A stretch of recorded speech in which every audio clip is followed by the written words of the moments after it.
right, we are live. Good morning, good Hello. afternoon, good day, good day. So we finished camp yesterday, and holy cow, it was wild. Megan's here with me. Race to the finish line, yes. Yes, wrong side. As usual, I get the sides wrong. Hello, Lainey. Hello. How are you? Welcome. We do not have like serious intensive sprints planned today. There will be a few sprints, but it'll be really chill, really casual. And during the in-between times, we will also be answering questions with some tarot. So you can drop your questions in the chat if it's about life, a manuscript, whatever the case may be. We will do some of that. Mostly, I have some of the things that I have. Hi, Devin. How are you? Welcome. Hi, Devin. We have a few things that I wanted to get done today, but very, very chill stuff. I have a month in review in my planner that I wanted to fill out. And I need to add a few items to my calendar. And then, of course, the tarot that we've got going on, just because we had a lot of fun with that last time we did it. And I think we did that on Glory's channel. I think so. And then I also have some yoga classes coming up. I'm also a yoga teacher. I don't know if I've ever said that before. I have some classes coming up that I will be planning or tweaking and making some adjustments based on how the last class went. And then by 3:30, we should be wrapping up. I mean, it could be before that, just depends on how things go. But I think, and also we may have other people pop in today. I don't know for sure, but we'll just see how it goes. So Megan, you did camp as well. How did that go for you?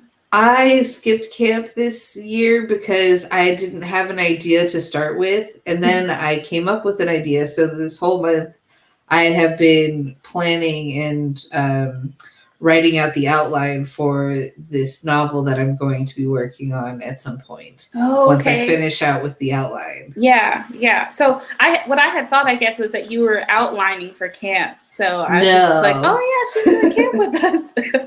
No, I didn't have like a word goal or anything like that because I didn't know how long. It's turning out to be a super long book, but I didn't know how long it was going to be, so I didn't start with any camp goals or anything like that. Yeah, that makes sense. Hi, Jabria. How are you?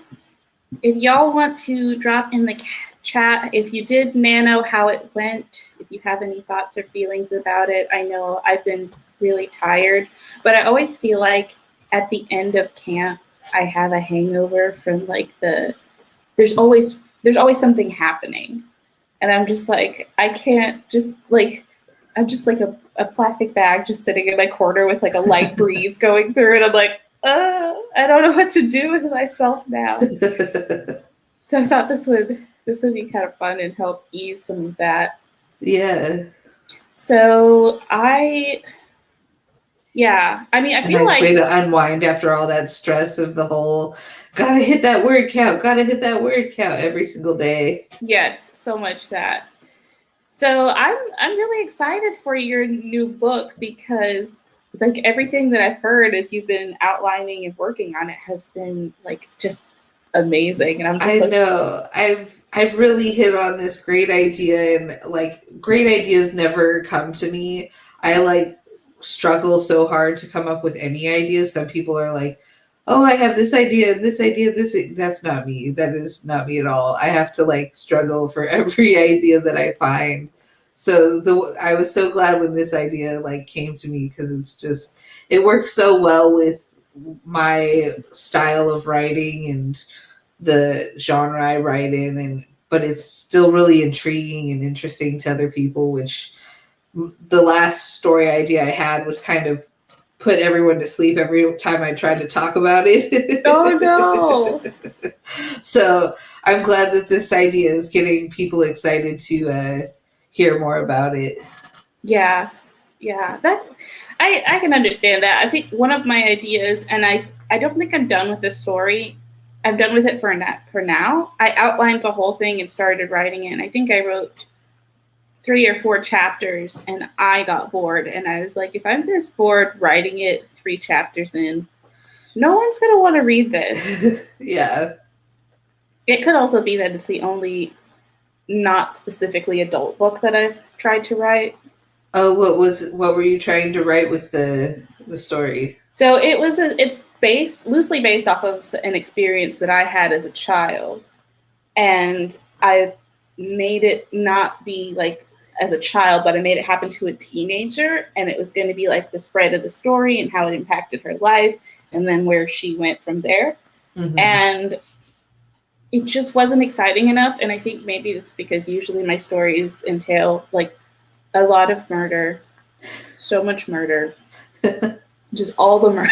And I was like, nobody dies in this story. I'm bored.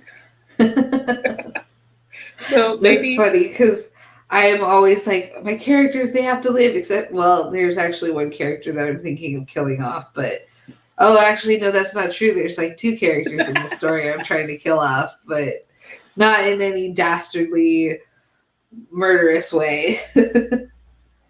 I think all of mine have at least one murder. and then sometimes it's the inciting incident. Sometimes it's just like, and then someone did a murder. Anyway, and we just like carry on. I don't know. That's great. So, no, that makes sense. I think maybe my own idea wasn't exciting enough for me, and that made it more difficult. But what do you think that people were? What part of the idea do you think that people were like really losing interest at? I think the idea in general just kind of didn't have any real hook to. It didn't have any hook to grab onto people. It was the story was about a young woman whose grandmother had passed away. And she was dealing with the grief of that. And then she was also trying to get her artwork shown in a gallery. And there just wasn't anything like, okay, that's great. Like, what else? kind of. I think that was one of the problems with the story. I think that could still be interesting, but you just have to find your hook. Yeah, and I didn't have one for the story, so it kind of fizzled out.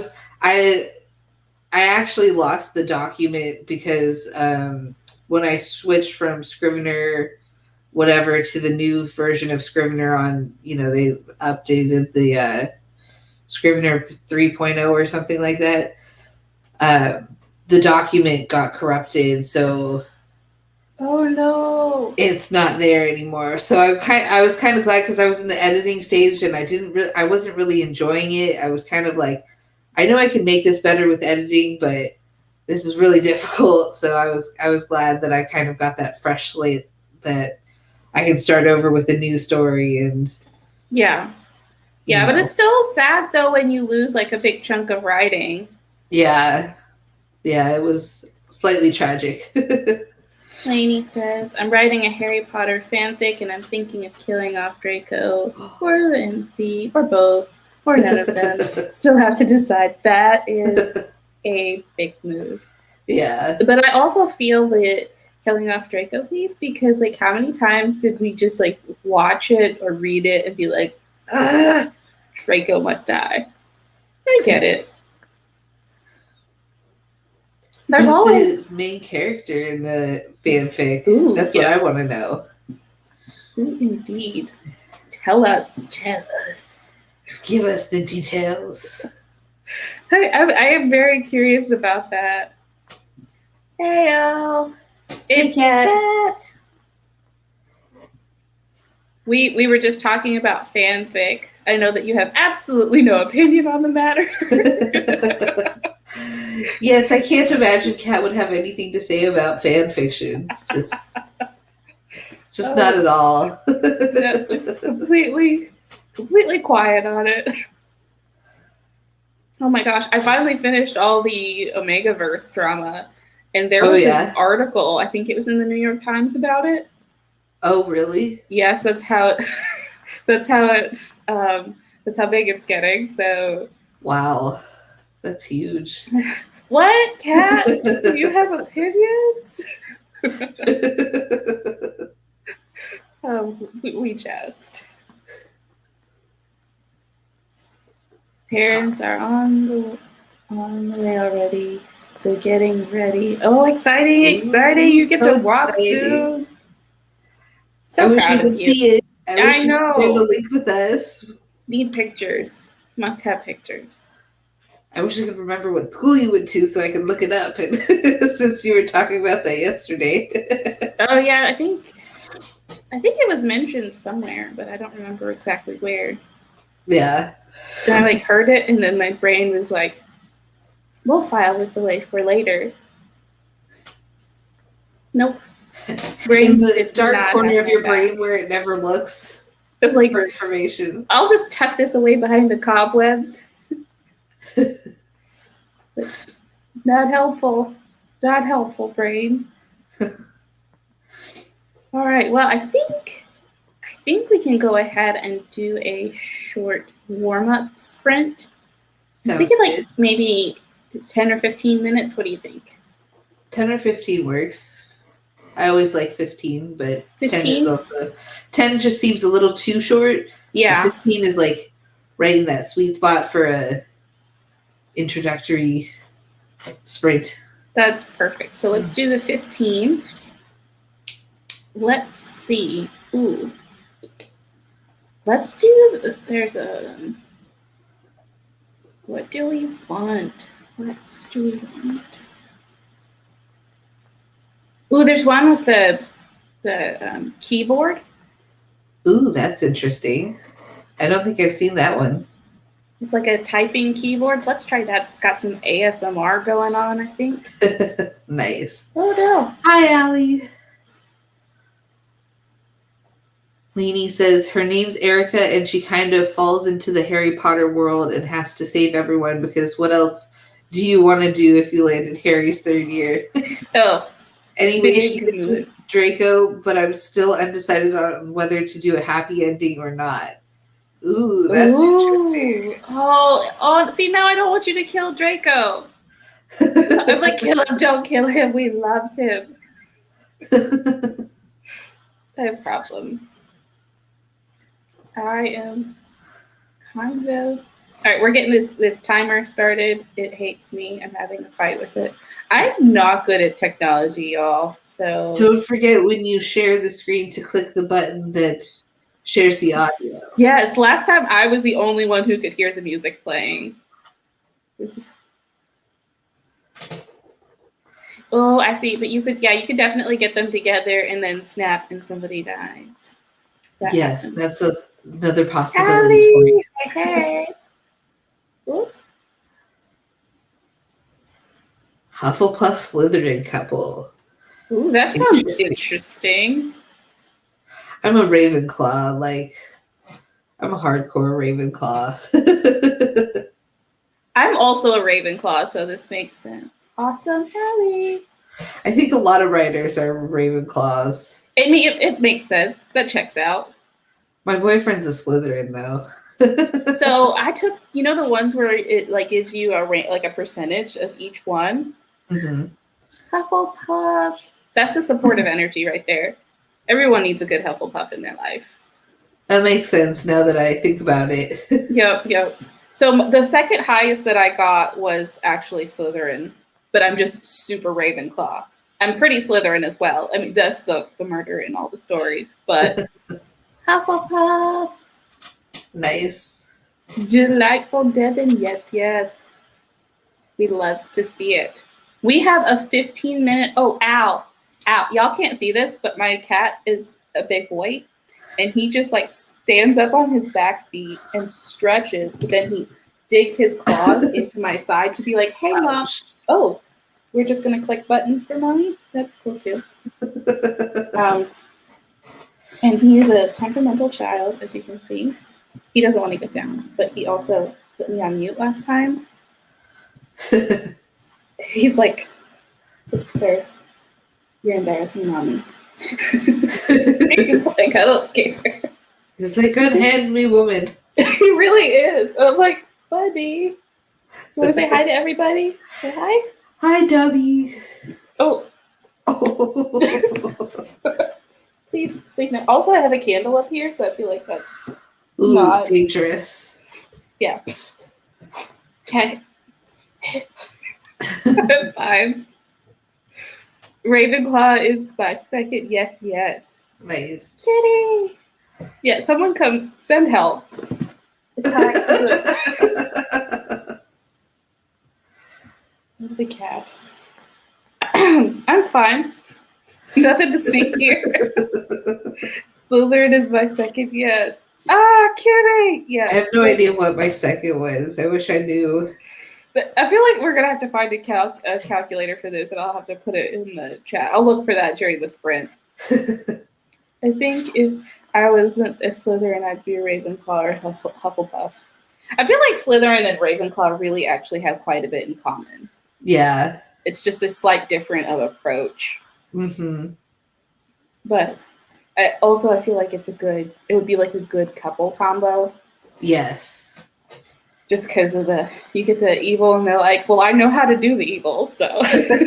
Exactly. All right, so we are going to sprint. Let me share the screen here. Share screen. I always talk through it like out loud because, like I said, share audio. It's actually a good thing to do that. Talking yourself through is. Oh, it started. This is also not the timer that I had initially clicked on. I just want to be perfectly clear about that I am talented. And I was like, where's the ASMR clicky? let me see if I could actually, well, no, this one, the ad has already played and everything. So might as well keep it. Yeah, might as well at this point. All right, so we'll go ahead and get started in 5, 4, 3, 2, and 1.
Yeah, you did.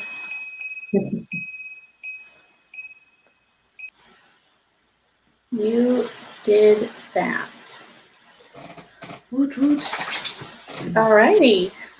Sprint line. Oh, I see a dog tail. Yep. This Piper. You want to say hi? Hello. Oh, hello. so cute. Yes, he is a sweetie. Yes, he is. Oh, thank you. Thank you. Say hi to the people. No, you just want buddies. Okay. This is Piper Pecan. Oh, She is hi, Piper. my youngest and the newest member of the family. Well, thank you for the kisses. And she's her baby. So I talk like this to my dog. Isn't that just how you talk to animals? Like, it really that's is, just... though. I saw a TikTok about it, and it was like, sorry, that's the only way that my animals know that I'm talking to them. Go away. I was like, what she said. All right. Laura joined us. Hi, Laura. Oh, taking your clipper soon. Ooh. Hello? Is it just me? Let me check the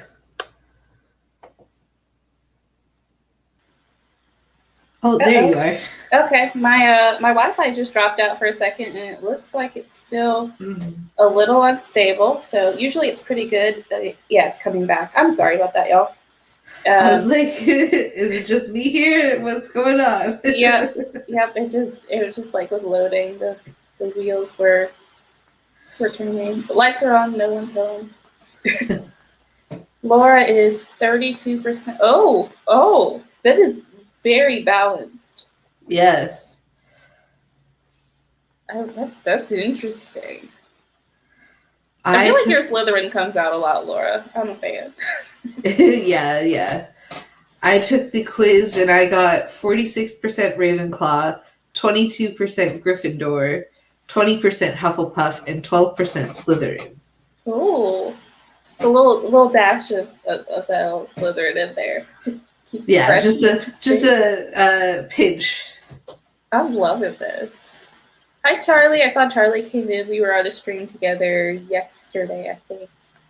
And Carrie came in as well. Hey, Carrie. Oh, Carrie. Hi, Carrie. How are you? We were also on a stream together yesterday. The lovely Laura, yes. Puppy. Oh. We don't like that. That's so strange. Did the light bulb burn out? Maybe. That would be unnerving. It's also weird because then you can't find anything.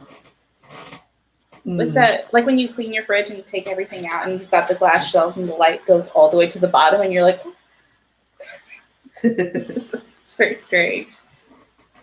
It me. Sorry. I was like, I don't know what to do. Just pretend I'm not here. Oh gosh, that's funny. So, how did your sprint go? It went pretty well. I took the quiz and I got some allergy meds because my allergies have been like crazy bad today. And then I worked on coming up with some questions for the tarot. Oh, I'm excited. Yeah. So excited. Yes, I forgot to I just put the banner back up, but if you have questions that you want to ask, it can be in real world related or in your story world or whatever kind of questions you want. You can put those in the chat and we will answer questions. Ooh, Carrie put her results up. 40%. Ooh, very Ravenclaw. 27% Hufflepuff. 25 Gryffindor, and 8 Slytherin. Wow, that's like barely any Slytherin in there. Yeah. You're like the most wholesome. I love it. Yeah. I don't know why I always think of Slytherin as evil because they're not expressly evil. They're just more motivated by what impacts themselves. Yeah. But I'm just like, don't trust it. And I don't know, but I put my hand in. Why would you put your head in a refrigerator? Jacro, stop. It wasn't. Oh. That's not good. Oh, yeah. Fingers crossed that that's just like a fluke, and it comes back, because that is no bueno. No bueno at all. I'm loving all these results. That's so cool. I worked on the first task for my month in review, so I got this clever Fox planner at the beginning of the year, and I haven't been super consistent about using it, but it's rose gold. Ooh, it's pretty. It's so shiny, and it's leather, but it's like flexible. And then it has the bungee around it, and it has 3 different bookmarks. And I love me a bookmark, but they're like different colors, so you can see. Oh, nice. And then I did, like, it doesn't come with the dates filled in, so I've been filling in the dates myself. Mm-hmm. And it is nice because when I miss time, it doesn't matter. I just go back and I just put in all new dates on the next spread, and I can skip a month and it doesn't wreck the whole calendar. So I started doing this new spread type thing. Mm-hmm. Sorry, got real excited. Laura! It's Laura! Hey. We I so just excited. ate food. The Yay Queen of for Darkness. After I eat food. Oh, I'm so excited. Yeah. We were just going over my new planner and how this is the first time I'm actually using it effectively. So it has like the monthly and daily. I don't really use daily because that's a bit much for me, but I found that I really like checking it on Saturday mornings.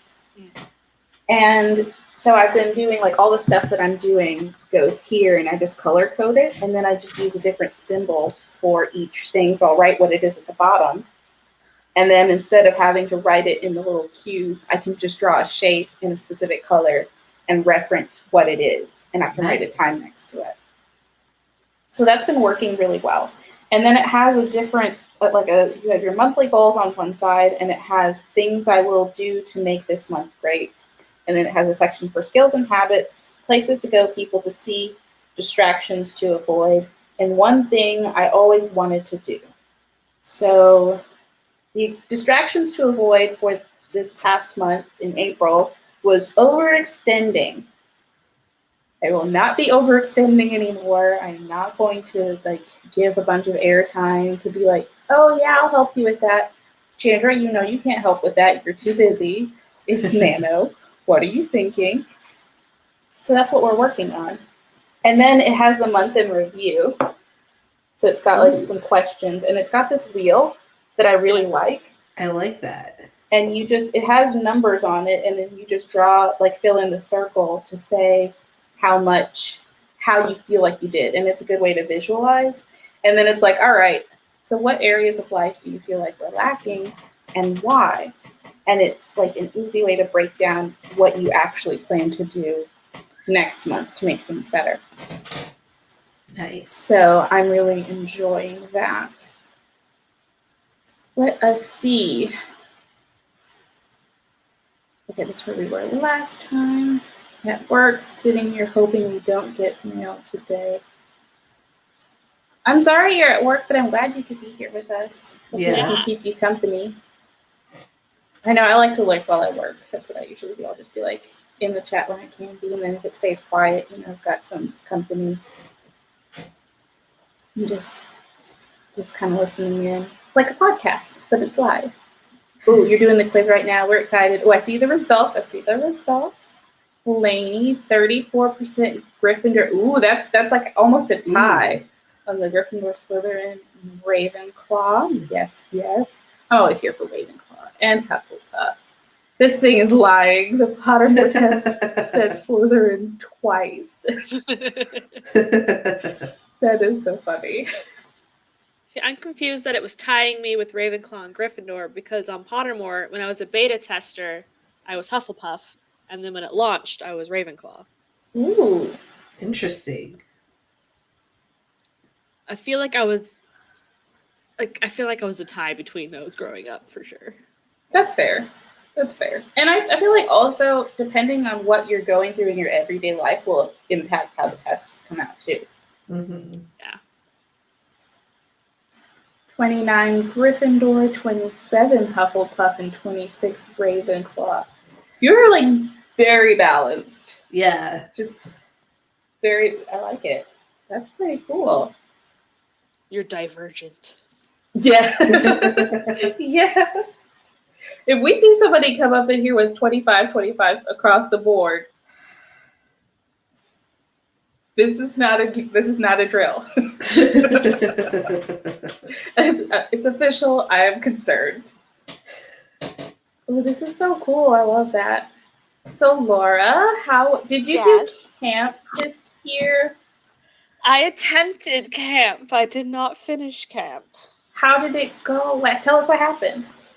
So I was working on my reverse cannibal story, Mm-hmm. and I was doing good on the weekends, and then I started having things to do on the weekends that I had to go and do, like going for walks for exercise outside, because my mom was like, "You need to leave your apartment and exercise." So we've been walking together. She's in California, I'm up here, so we've been on the phone and walking at the same time in the mornings before work, and Saturday mornings we do 5 or 10 Ks. Oh, wow. Nice. So That's awesome. And that's Yeah. nice to have that companionship while you're doing something, even if it's remote. It does make a big difference. yeah. So Yeah. we're doing that. And then I got stuck on my reverse cannibal story and realized that, hey, the deadline is approaching for the classic monsters anthology. So I was like, I have to write for this. I just Yeah. have to. So I started writing on that one, and I'm doing the Cabinet of Dr. Caligari, Yes. and I realized you have to get permission to do stuff that's not on the list, and he's not on the list. So I emailed them, and they're like, "You got this. Go for it." I was like, "Yes!" So Nice. I'm approved for this theme, retelling, and so I am at the part where the murder has occurred, and he's running for his life, and I'm not sure how to end it yet, so that's been on pause. And so then I've been writing my food horror short stories. Okay. Oh, I'm obsessed with the food horror short stories. Yes, they're great. I feel like you still won though, because it's not that you weren't getting words; you just had conflicting stuff happening. Also, mental health and exercise are priorities, and getting outside is good for that. It's true. So, I mean, you got to stay healthy in order to get words in. So I feel like that still counts as a win. I'm not sure about my candy cane horror short story. So my marshmallow one, my Easter bunny one, my gingerbread man one are all like the food is already made and it's being consumed, and that's the horror. But the candy cane one I wrote is the creation of the candy cane is the horror, so it's less fun. Ooh. Well, maybe I don't know. Is the candy cane like the bones now? Do you want to hear it? Yes. Yes. Okay. Candy canes. I was born in the fiery copper pot where my elements melted together. My first words were hisses of pain as I bubbled and boiled. Poured onto an unfeeling metal, I was bent in on myself over and over until I had been contorted 1,000 times. My steaming voice was gone from overuse. As I rested, chunks of my body were torn away and dyed with festive color. Before I could recover, I was weightless as my body was lifted through the air and draped over a candy hook. My body oozed down with the weight of my own flesh. When the candy maker pulled me over and over, I was stretched, roped, and aerated, transmuted to the color of bone. White with my colored limbs returned and stretched and twisted to the edge of my capacity. No voice escaped me now. I was cut into pieces and bent into hooks, my remains put on display. Yes. Oh, yes. I love it. I love it. I think it's There's great. like nothing wrong with them. It's like perfect. Yes. Okay, so like, Yes. It's because the other ones have an element of cute with them. Like, Who I don't needs know. cute? I don't know. It's great. I love it. Like, Are you going to put them all in like, are you going to do this for Vela? No. So Like you should. I I have. think it would be a great idea. I'm gonna make cards with these. So Ooh. I have commissioned art for 2 of them so far. Oh, nice. So the gingerbread and the marshmallow one. yeah, we, and by we, I mean the 3 of us as myself, the royal we, are so excited because these are going to be the Christmas cards that I send out. So Ooh, I was that's a thinking- great idea. on Redbubble, I could upload the art, but not the story inside because it's just a blank card. Oh. So I might have to order from a printer place and have the cards made and then just sell them on Etsy, and I'd have to ship them out. Okay. So That's a great Yeah. idea, though. Yeah, because the story inside like is half of it, really. Yeah. Yeah. That is awesome. I'm a fan. I would totally send those out. I need to know more people to send Christmas cards to, but right? I have like- a feeling like I'll be like getting everyone on AuthorTubes their address, and then it turns out everyone's sending Laura's cards to each other, so we all just end up with like multiple copies of the same card. Like a card. It's like you gotta catch them. It'll be like Pokemon. You gotta get all of them and yes. make be a limited run. whole collection. I'm obsessed with this. I was actually thinking that it would be fun to have a chart with the names of who you're sending it to and which one they got, so that each year you can still buy the same pack, but you send different cards Yeah, each time till they get the full story, or like the whole collection. Exactly. that would be great. I'm obsessed with this idea. Do you want to hear my funny one? Sounds Yes. interesting. I noticed that whenever I sat on the balcony or some picnic blanket on the grass, I got more words done than when I wrote inside, cooped up in my room. Yeah, it makes a difference. I started doing, hello, buddy, no coffee for you. I noticed when I started dictation and I would walk around my neighborhood and just have headphones in and just voice text, that I got so many words that way. Made a huge difference. Those descriptions make me shiver in a good way. Yeah. Yep. I love it. Love it. Great idea. See, we're all here for it. We're like, Yes. mhm, that's the one. That's the ticket. I like the candy cane one though. I really like it. I want to hear the bunny one. Oh wait, is that the Easter bunny one? Oh, I haven't heard this one. Okay. Mr. Easter Bunny glanced around the basket filled with fake grass and other candy he had been placed in. The mini eggs were cowering amongst the shredded plastic, trying to burrow their way to freedom. The shrill laugh of a human child sent chills down his chocolate spine. He started sweating, a film of bloom creeping along his formerly pristine shell. More shrieks echoed in the hall. They were coming. The hell spawn he had been warned about by his mother. Suddenly, he was lifted from his warm... Why did I say set? Seat. There we go. His warm seat. His shiny foil ripped from around him, leaving him naked and afraid in the hot hands of a demon. Crunch. His ears were the first thing to go. I love it. Also accurate. I always eat the ears first. Heck You yeah. gotta eat the ears first. But that's so good. Holiday cards for every occasion. Yeah. I'm so excited. That is awesome. So I Alright. saw the first iteration of the art piece. Yes. And I'm so excited. Oh, I can't wait to see It's them. full color. Ooh, even ooh. better. A lot of my friends have been getting art commissioned for their works and stuff. And I love it because I love supporting other artists, and I think that's fabulous. But it also helps bring the ideas to life. Yeah. And just seeing how excited people get when they get their artwork back and they see their vision in print, and they're just like, I love it. It's Yeah. so awesome. The mug for the marshmallow one. It's a smiley mug. It's red with white, like snow on the top. Oh my gosh. You It's just know, like a smile. He's dying in me.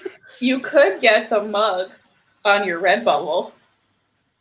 Yeah, that's true. So people can have like the story and the mug to go with it. That would be great. And by people, I mean me. Uh-huh. This is just genius marketing right here.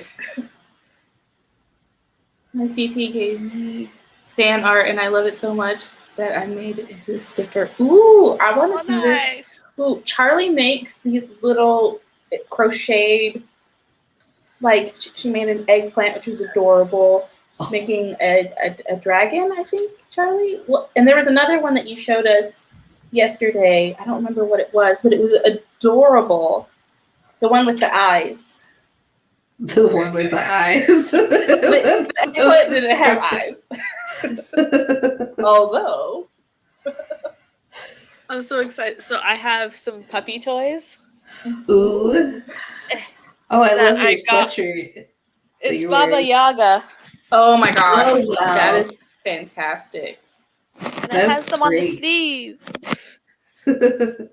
But look at the smile on this octopus. Oh, it's so Oh. cute.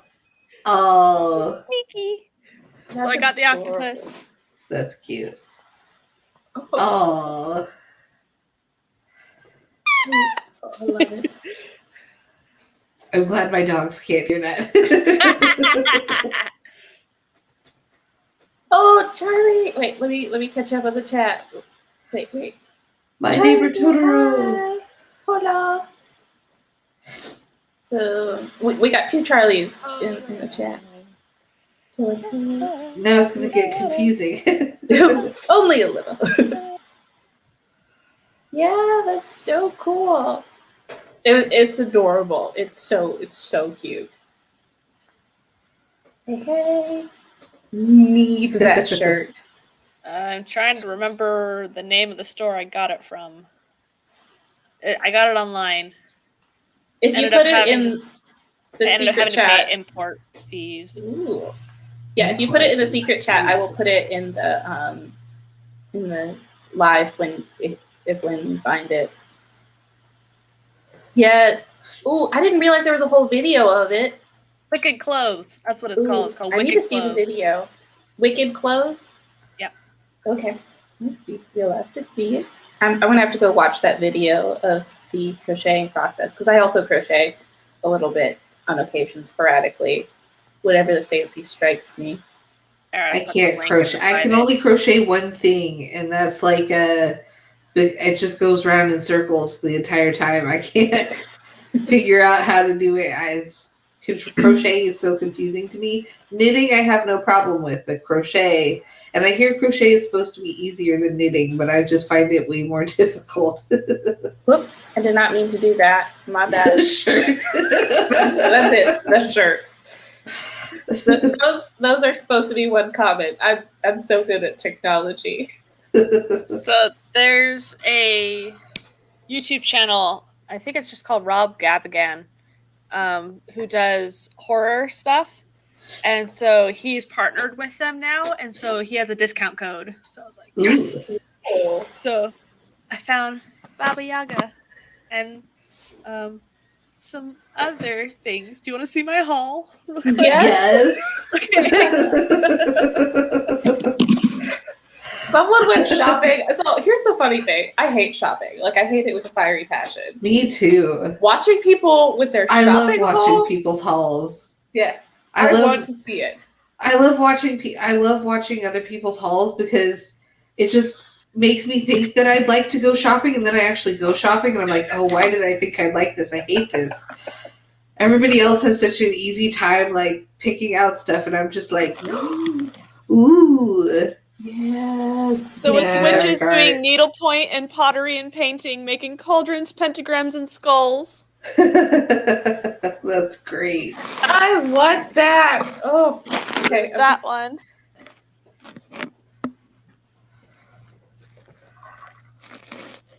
Let's start a cult.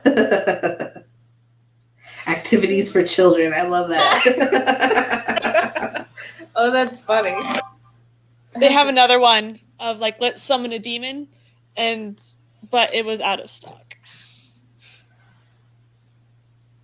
And my last one. We'll keep trying. Ooh. Yes. Mm-hmm. Need. Yeah.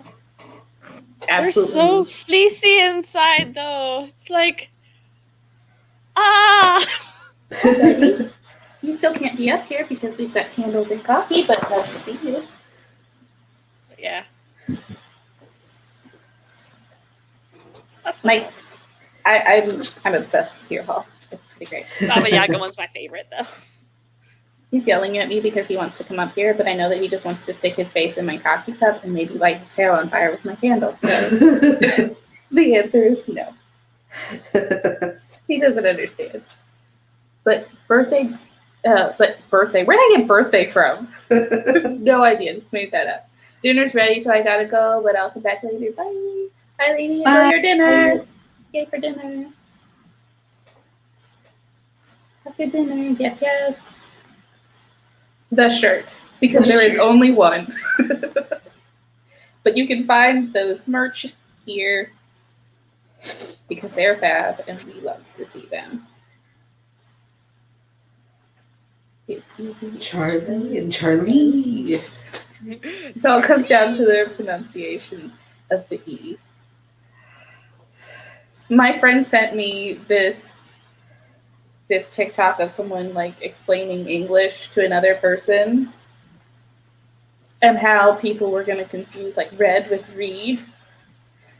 And it was great. It was perfect. I will have to put it in the Insta group or something. Maybe share it on my story. Yes. It's so funny. Yeah, I'll share it on my story. How about I do that? Oh, it's so funny.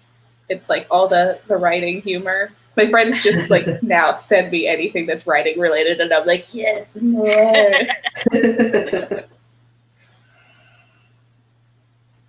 You can also call me Charlotte if it's too confusing. Charlie and Charlotte are both just top tier, like pretty names. Yeah. Also, whenever I like game and people are like, "Oh, what's your name?" I always tell them it's Charlie. And my grandpa was named Charlie, so I like names that are not gendered. Those are like my favorite names. Like Taylor. Yes, Jamie, Taylor, Charlie. Yeah, all of those. So much love. Alex. Yes. Yeah, Alex. Oh my gosh, yes. I do like that name a lot. Oh, I love the orange one. Oh, that's the one with the coffin on it? Yeah. And the pumpkin? Yes. I also got a Halloween face mask that came with it for free. So I was like, yeah. Oh, nice. that's a win. It's a big win. Thank you. That's true. There's something so open about non-gender. Yes. Mm-hmm. Yes. I do love that. I was confused because one of my animation teachers, his name was Kelly. I was like, wait. Oh, I guess you're Irish. Okay. There's a good number of Kellys who are, both. Yeah. And it's not it's words are hard. In the South, it's surprising how many people have names that are not specifically gendered. Although Kelly tends to be a little more gendered, I think that's probably just depends on the region. Because I think I know. And I think the age too, like I think it's more popular with some of the older generations. That's true. Yeah. But we love Devin. Yes. Yes. It's so nice. I already have a name picked out for if I ever get to have a boy. It's like, I love the name Alan. It's my dad and my brother's middle name. And one of my favorite anime characters' names. Yes! It's a win-win-win. I love that. That's great. I guess I'd always just assumed that my children, if I ever have any, would be named like Alex and Charlie and just all of, like I would have the same set of names to pick from regardless and not the other name that I've always really liked is Paige. Ooh, yeah, that's a good name. I think I that's always her like name. the name Tristan. Yes. You like that one. Yeah. It just makes you think of Tristan from Gilmore Girls. So I've never seen Gilmore Girls all the way through. Oh my gosh, you No. have to watch Gilmore Girls. Like, it's such a great show, especially because Rory Gilmore loves books so much. It's just like I connect with that character so much. Yeah. Just that was me in high school, except not as goody two shoes as Rory is. But it's a great show. It's really funny too. I think it's a hilarious show. Yeah. But I had that's a roommate awesome. who watched all of the seasons in like a week or two because she would just sit there and do beading, like making jewelry. Yeah. Did it. And then, I don't know. I never got into it. It's not for everyone, but it's He a wasn't really my funny favorite show. roommate, so I think it put me off. That's Oh, so no. valid. Where you're like, oh, like I've never watched Frasier because I had a really, really bad experience with a roommate, and she watched Frasier like while we were living together the whole time, and then like it just it went up and up, and I was like, I've heard good things about it, but I just can't. Yeah, so I do love the name Xander. she wasn't my Yeah. worst roommate. My worst roommate thought that she was a Russian assassin come to kill us all. Like, What? yeah, she couldn't afford her psych meds, and so it was just a bad experience. Oh no. Oh, that's unfortunate. Yeah, I hate it when it's like stuff that's treatable and it's like financial reasons that people can't get the treatment that they need. Yeah. So I know I felt really bad because I had a boss who was trying to have another child and went off her meds because of that. yeah, And it was really hard because I had really liked her when we started working together, and then by the end of it I was just like, I can't do this anymore. And it's hard to watch that. Like, I know it's got to be painful to go through, but then also like trying to maintain a healthy relationship with a person in those situations is. especially when you have to share a bedroom with them. Oh gosh, Ooh. yeah. And you can't get space, and sometimes like you just like, if I could just be away from you for like 5 hours, we would be okay. So yeah, the library was my friend. Oh gosh, Oh. yes. I love the library at like college and stuff. Mhm. Ours was 6 stories. Oh, Oh, that's beautiful. It was I would nice. like love to live there. It was half Yeah. underground with skylights and half above ground. Oh, that's So we had like an entire floor of just art books. So I would go and just draw from the art books and fill my sketchbook. I love Yeah. that. They That had sounds perfect. they had historical books and stuff, and they had the media centers, so you could actually like just check out movies, check out a room, and watch it on a big TV in there. That is Nice. awesome. Oh, I would love No that. wonder you spent so much time at the library. One time, a group of us from the dorm were like, "We're gonna go watch The Italian Job on the big screen for free." That's amazing. That'd be so fun. Yeah, I just love the way that libraries smell Oh, yes. and That old having book smell. yes, and then being able to find that one spot that nobody really knows about because it's in a boring section. But you go get a good book from a fun section, and then you take it to the boring section, and you like curl up in a little hole, and no one can find you, yeah, and you're just like, that's winning.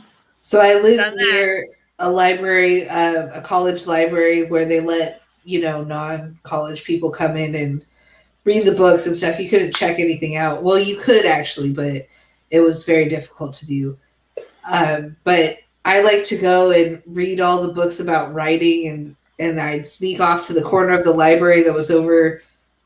What was that topic?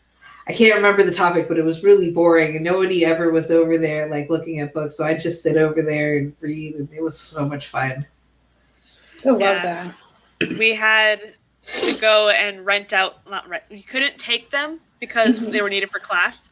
So our homework would be go to the library and take this disc of Looney Tunes and watch it and analyze it. So it was my history of animation. So we were going through the entire spectrum. So we would watch from like animation from around the world on these discs and laser discs and like whatever they had that they could get these animations on. So that was really fun. That's so cool. I love that.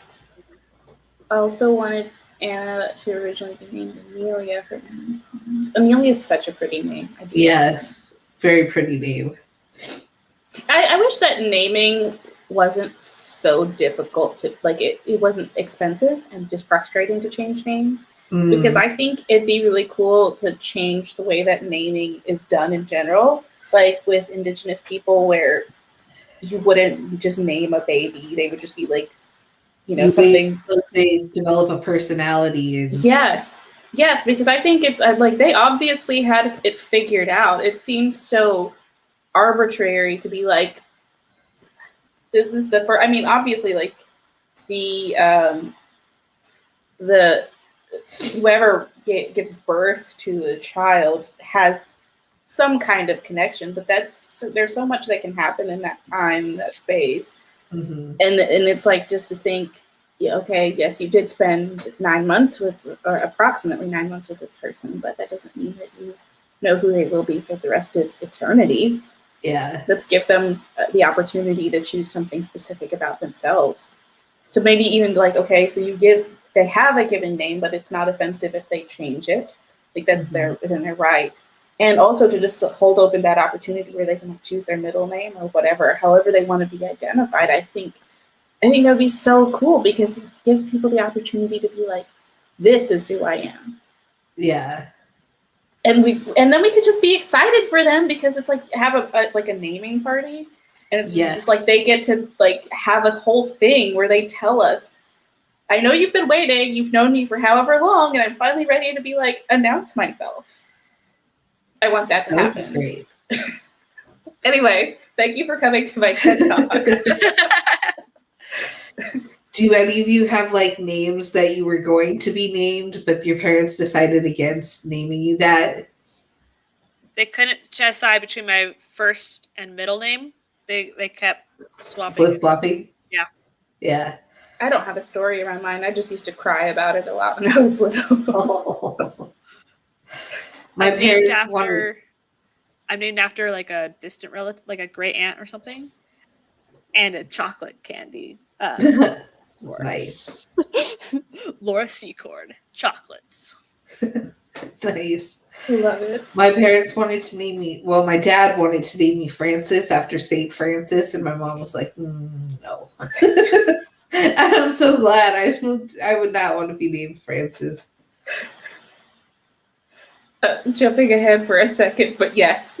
Yes. And it is me. I do this at work all the time too, and everyone's just like, have you finished?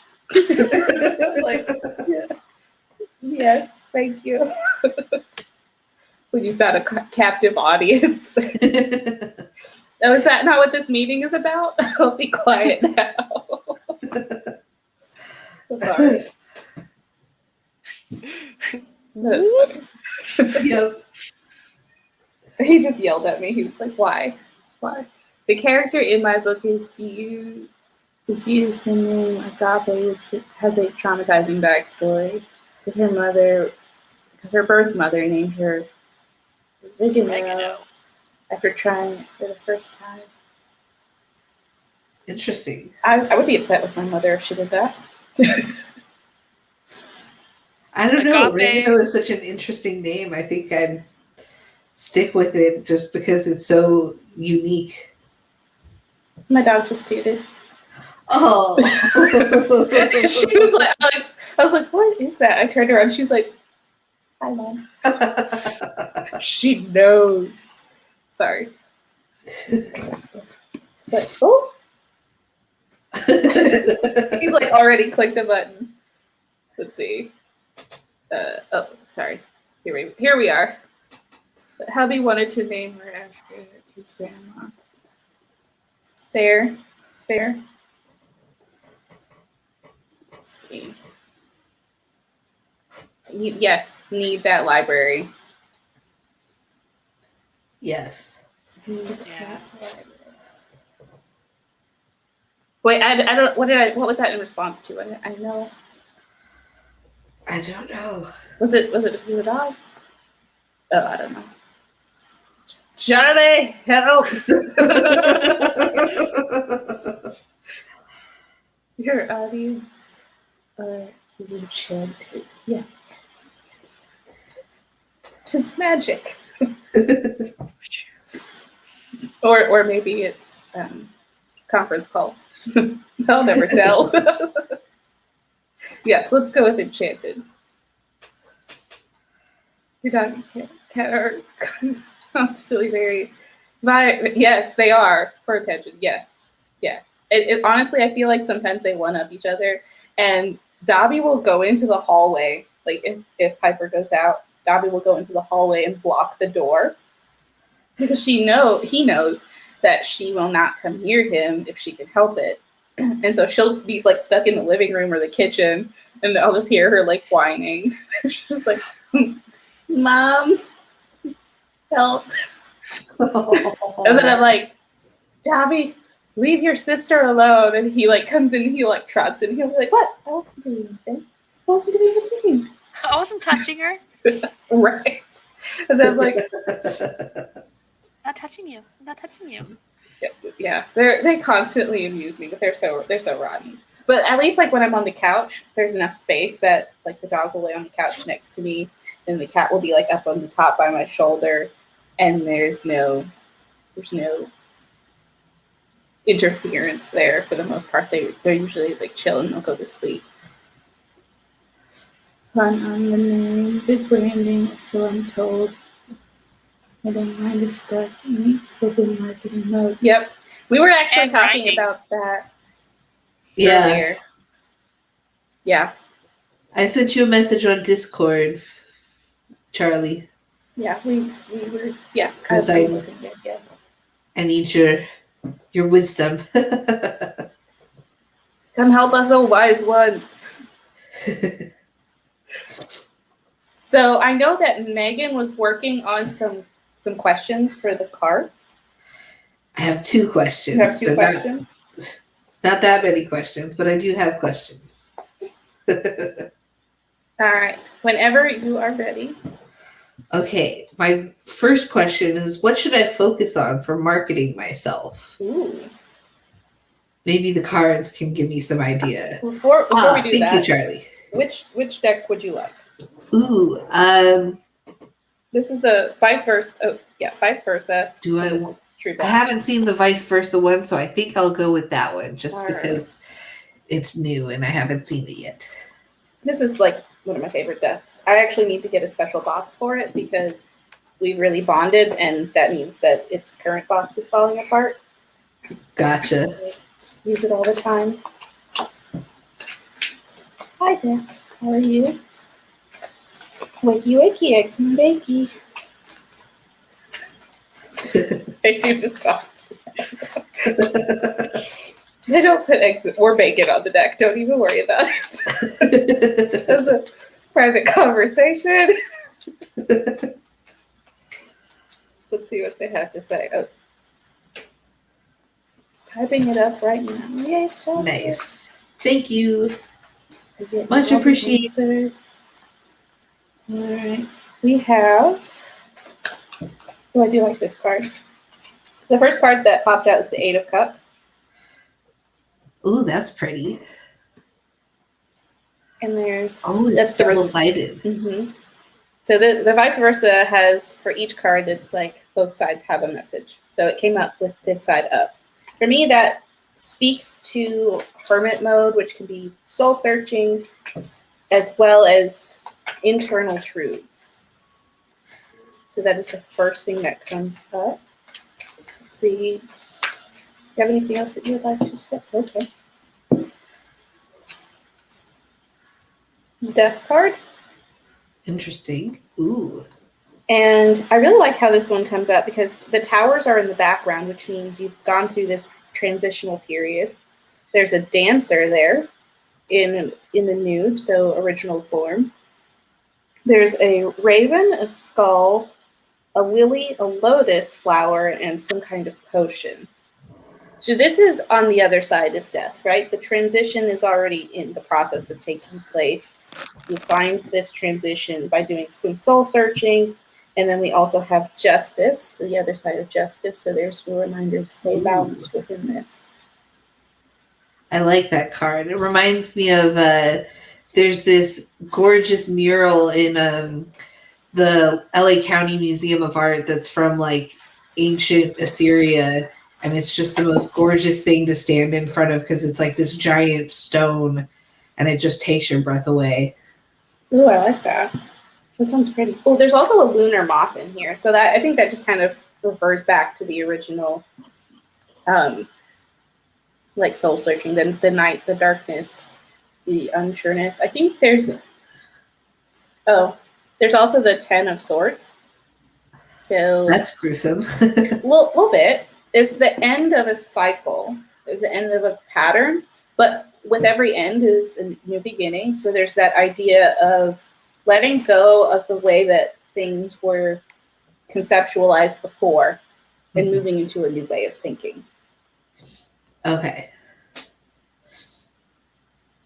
Any further questions or clarification on that one? I'm not sure how that gives me what I should focus on for marketing. Like, how would you interpret it? If I was going to summarize that, I would say there's a way that a belief that you held about marketing before that doesn't have to be true. So if you can release that old way of thinking and allow the new stuff to come in, the soul searching is about the parts that you like about it and letting those come out instead of focusing on the way that people say you have to do marketing this way. Do marketing the way that it works for you. Okay. I like that. The second question that I had that is not related to the first question, well, it's sort of related to the first question, is what does my writing future look like? Ooh. Those are done and added. 8 of Cups, the spender of emotions, death in the path between beauty and victory, and the 10 of Swords is the kingdom of the mind. Love it. So the next question is, what does your writing future look like? Yes. Can I ask that question too after? Yep. We already know what your writing future is going to look like. You're going to be famous. You're going to be rolling in all the dough. I made a whopping $3 off of my writing so far. But you have made dollars. Yes. 3. You're just getting started. This is it's like a snowball. It starts out small, but it grows bigger and bigger and bigger the more you stick with it. And I see big things in your future. We just have to get people to know your name. So we've got to start marketing you effectively.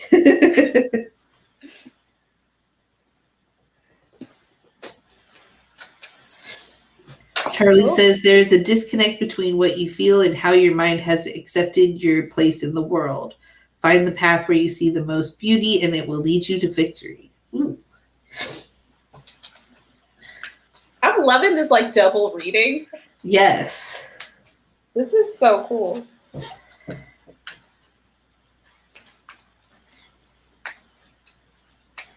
Just checking to see if they have anything else that they want to say. We got 5 cards out here, which it's also interesting because we got the 10 of Swords again, but from the other perspective.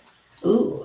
And it's at the beginning. So how I read cards, it's intuitively, and basically they just tell a story. And everything is based off of your current decisions. So that means at any point in time, oh, wow, we're just doing all the things today. That means at any point in time, you can change course and the direction will change. Just like by observing the path, we can change it. So we start off with the 10 of Swords. Ooh. It looks like he's underwater almost. Yes, and so this one is underwater or at night. So if from your initial impressions where you're saying underwater, water being the emotional aspect, so it would be the thoughts and feelings not meshing well, not being aligned with each other, but it's also 10 being the completion of a cycle. So you're moving on from this state to a new cycle, which is followed up by the Page of Pentacles. So this is this young new energy. There's also a cornucopia behind them. So it's not that the past cycle was negative, it's that you take in all of the good out of that part of the cycle and it's time to move on. He's looking at the pentacle being earthly possessions or tangible possessions, things that you can actually like own and build, like financial success and all of that, and looking for that new, like here and now, what do I want out of this situation? There's always also the 5 of Wands, so facing the giant. Reminds me of Lord of the Rings. A little bit, right? It's especially like with the mountain in the back with the lava. Yeah, so it's like a maybe multi-passionate struggling between two ideas, or not necessarily just two ideas, but there's some kind of struggle there between two things, and it's like, where is your focus is the question that comes up for me. Like, is this struggle real, or is it just the struggle that you're focusing on? But it seems like there's a lot of passion around it, so is that where the focus needs to be? We also have the King of Pentacles, not Pentacles, of Wands. And this is a masculine, victorious kind of energy, like the passionate, but it's also, do you feel like you have to work and struggle for what you want? Because it's more in the masculine energetics of things, which tends to be I have to get up every day and go to work. I have to get up every day and do this thing. I have to. But what about what you want to do? We then have the World. Ooh, that's a pretty card. I really like this one. And I always like this one because it's one, there's a lot of options and choices. We have the red and blue flame. For me, that's like a masculine, feminine energy. So it's like finding the balance within yourself, your internal world, and realizing that everything that you want is there for you. It's just a matter of you putting it into your practice in a way that's meaningful to you. We come back to this struggle with the 6 of Wands. And it's, in this case, though, into battle. Yes, but it's victory. Ooh. There's the laurels here. So like this is the other side where it's not feeling like you're winning. On this side, there is that sense of victory. So the idea is the story is basically going through and saying, hey, you're facing these things, and each challenge you are overcoming it. You have that opportunity and the ability to overcome these obstacles. We also have the 3 of Cups here, which is in the emotional side. I always read this one, usually as far as relationships, it's like a 3-party situation, but where everyone's aware of it. But since this is not about that, I would say it's more about being multi-passionate, having different things that you're emotionally connected to, and finding the balance between all of them and everything working together cohesively. Oh, okay. We have the Ace of Pentacles. And with this one, I take that as starting this new journey towards success in the tangible real world with the elements. That is also followed by the 7 of Cups. And in this context, you can see that it's like fate is almost smiling on you. You have options. Oh, okay. This comes back to the World card, from your internal world to your external world looking out. You can see that you have all the options to the things that you want and need. And it's just a matter of you saying, I want this, and I want this, and I want to put this together, and this is how it looks for me. We polish that off with the Empress. Ooh. I really like this card. And there's like a 2-headed turkey, which is, I believe, is a symbol of like abundance and success and fulfillment. There's also the stars smiling down on her. I look at those stars and I just kind of see the Pleiades. I don't know why, but I just think it's really pretty. Charlie, did you miss this one? Was it the 7 of Cups that you were looking at? Oh, sorry. No, it was. You said you got the 3 of Cups. We have the Ace of Pentacles. we had the Seven of Cups. Sometimes I read really fast when I get in a flow. And then we had the Empress. Also, she's sitting in a field of wheat, so this is definitely in the abundance spectrum. I like the sound of abundance. Yes, yes. And then we have the Hermit card. Mhm. So there's a couple interesting things. There's snakes in this, Ooh. and he's finding a golden egg. And he's holding a lantern, and he's got his staff. I don't look this at, look this. I don't look at this as like a negative. I just think it's more of taking the time within yourself to like understand, and like the serpent is like that all-knowing energy. Like it can also be Scorpio, but for me, I don't know if everyone reads it that way, but that's how I typically read it.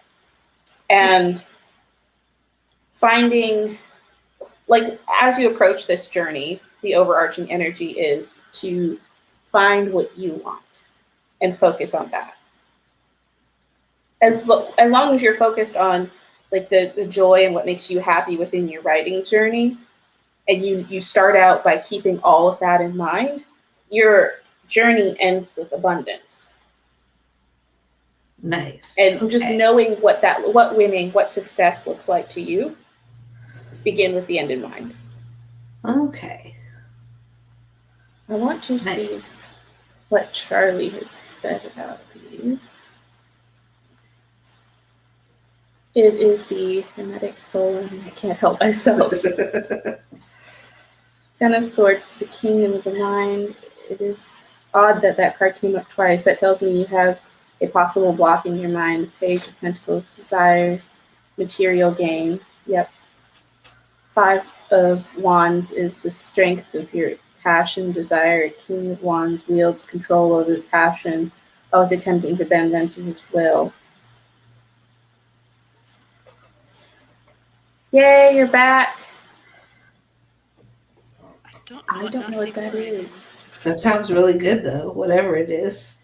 I'm just always a fan of food, so. Yeah. Yay, food. The world is the path between the world you were born in and the person you should be. Six of Wands, victory, passion, and desire. Love it. Three of Cups is is to understand the emotions. Ace of Pentacles is the beginning of the material life. This is the next card. Okay, we got that. The Seven of Cups is the victory of emotions, and the Empress is the path between wisdom and understanding. The Hermit is the path between loving kindness and beauty. I like this. Yeah. Is there anything that you would like clarified? No, I think that just gave me a lot to think about. Like, okay.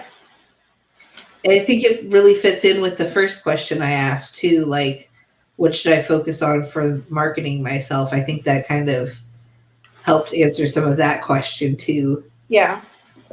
Like internal knowing. Just gotta focus on my passion and connecting, because I've been struggling to figure out how, because I want to focus more on, like, you know, I'm a disabled person, I'm bisexual, I'm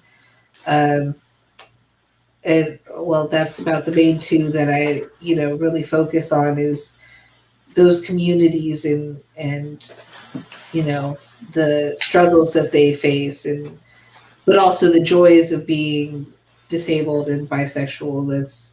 There's joy to that isn't always portrayed, and kind of figuring that out, I think, is how I want to portray that to the world, I think is big. Yeah, that's important. Yeah. I like that. And I mean, it takes time as you do the work, as you start to do the thing, even when the path isn't clear. I feel like for me, sometimes I want to start out and see the entire path laid out before me and be like, this is where I'm going. Mm-hmm. But it's more like picking through the underbrush and finding the path, and then being able to like keep your eyes on it, just with your internal knowing of this is what I want and this is what I'm looking for. and just picking through going, that's not it, but this is, that's not it, but this is, and then bring all the things that you want onto your path. Mm-hmm. I like that. Reading, something is fixed in your mind, holding you in place and keeping you from the path to the ideal you. You need to focus on balancing your wisdom, practical knowledge. I like. And understanding what you learn from books. That makes sense. Ooh. Ooh. Meat, chicken, and our case vegetables, and shrimps. Nice. Nice. That sounds really tasty. I would definitely Yes. eat that. Victory comes from following the path that you find most appealing and not worrying so much about the consequences. Mm. Big facts.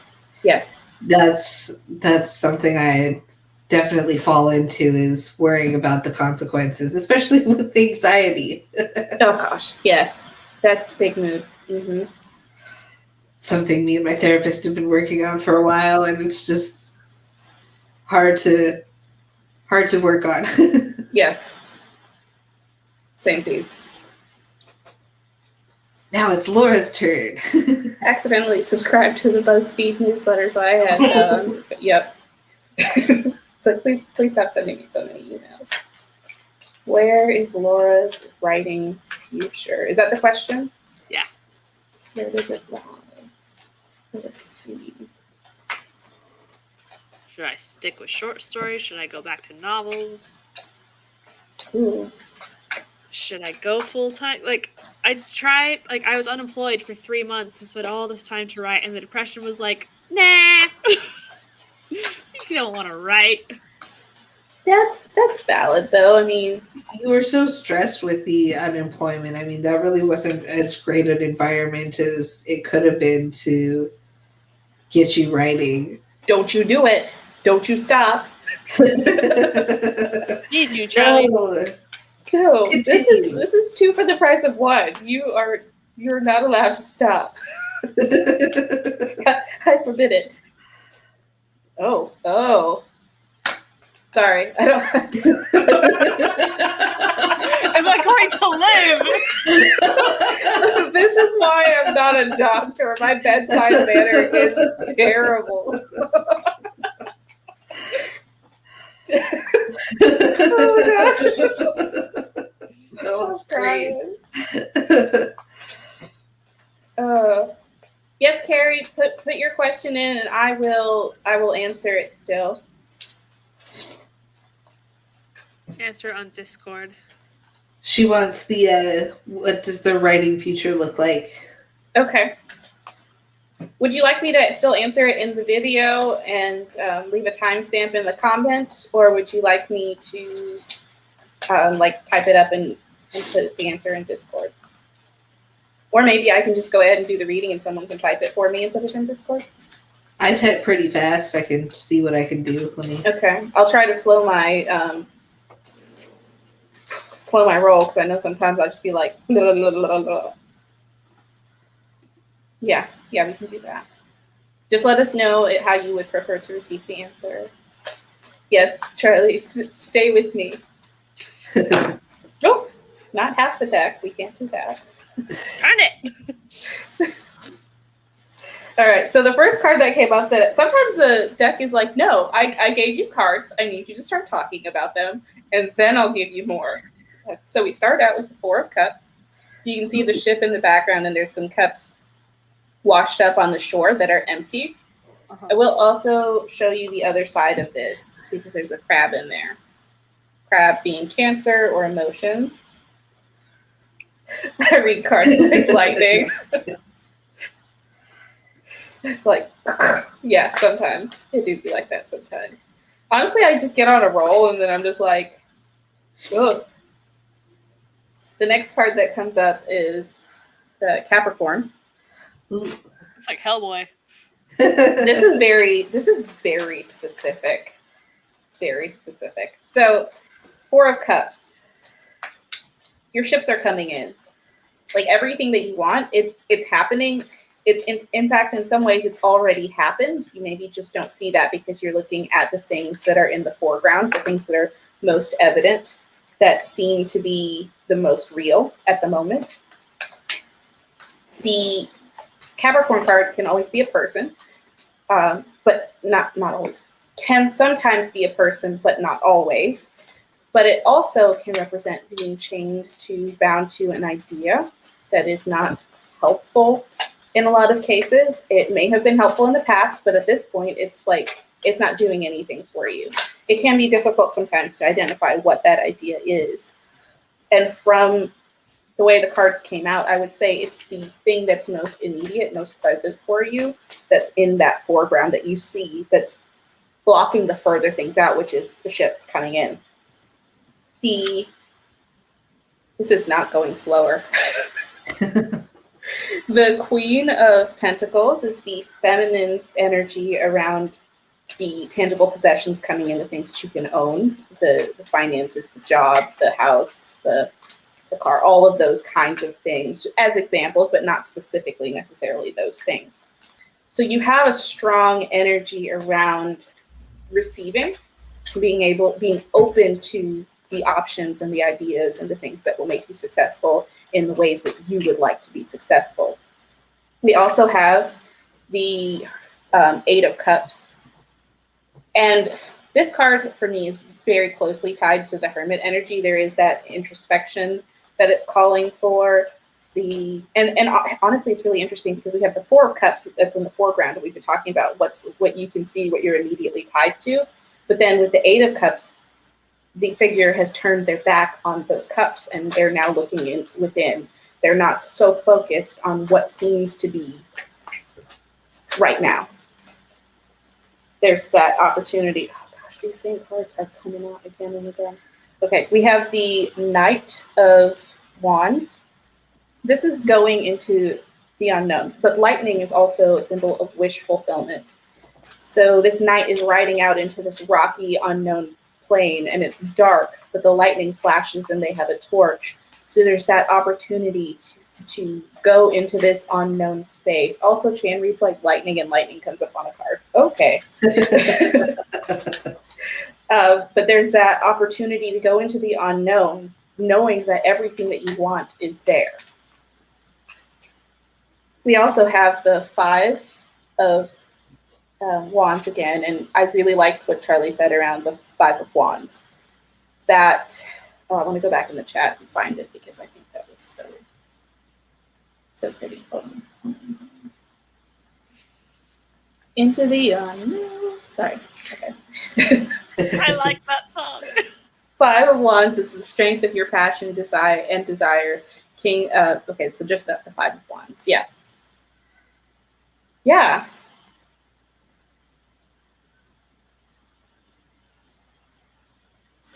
Strength of your passion and desire. So that's it. It's like going into the unknown to face that with that in your heart, but also knowing that struggle, ultimately, you've already won the struggle.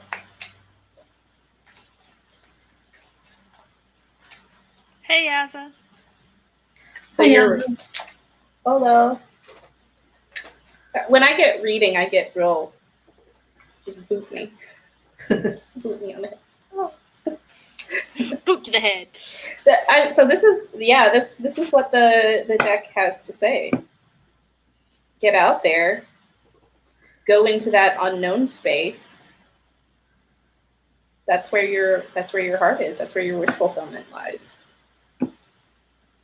Cool. So make a plan and write it down. Just answer in Discord whenever you have time. I can chat on there easier while at work. Not up till 5. 3 more hours. Gotcha. Mm-hmm. We'll do this. Four of Cups is the loving kindness of emotion, the devil, the path between beauty and splendor. Queen of Pentacles is the nurturing of the material realm. I don't English. While listening to all these tarot, it's so happy. Yeah. Yaza.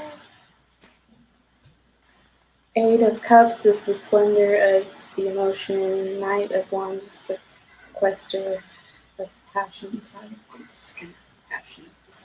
Yes. Yes. Yes. We love to see it. Let's get Carrie. Okay, I'm ready to type. So I will do my very best to slow my roll. What is the future of Carrie's writing path?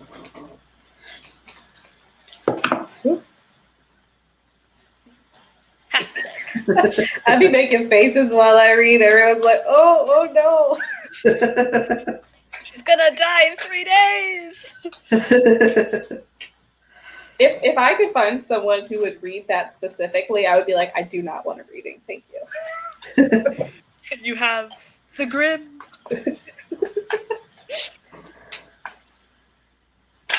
You're fixated between what you desire and what's most alluring. You need to nurture your talent, the materials you have at hand, and following the path of your desire to where it leads without... Oh, we wait with bated breath. Hi, Eva. Getting distracted. Hi, Eva. Along the way. That which fascinates you is the true path. I love this.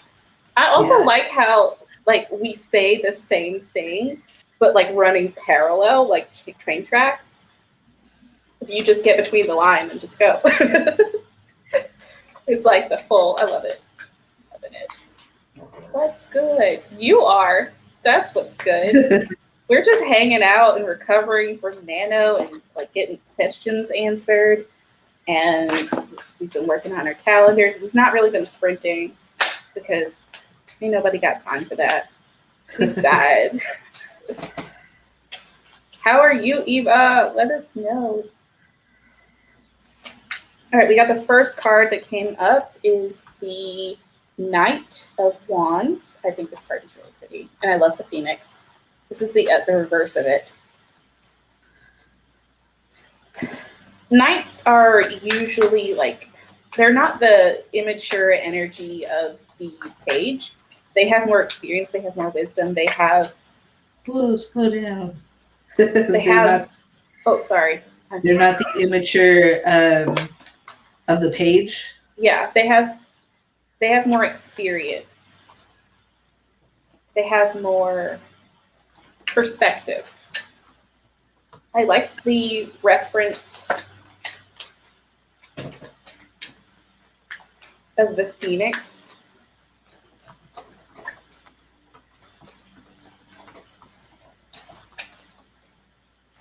It's a very literal representation of rebirth.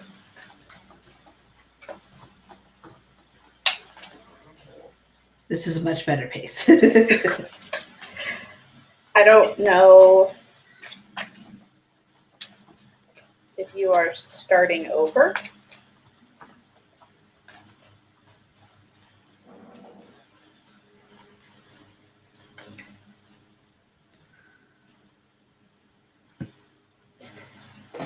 It's funny when I shuffle, the deck thinks that I am doing an elliptical workout. And my watch just are you done working out? I'm like, shh, go away.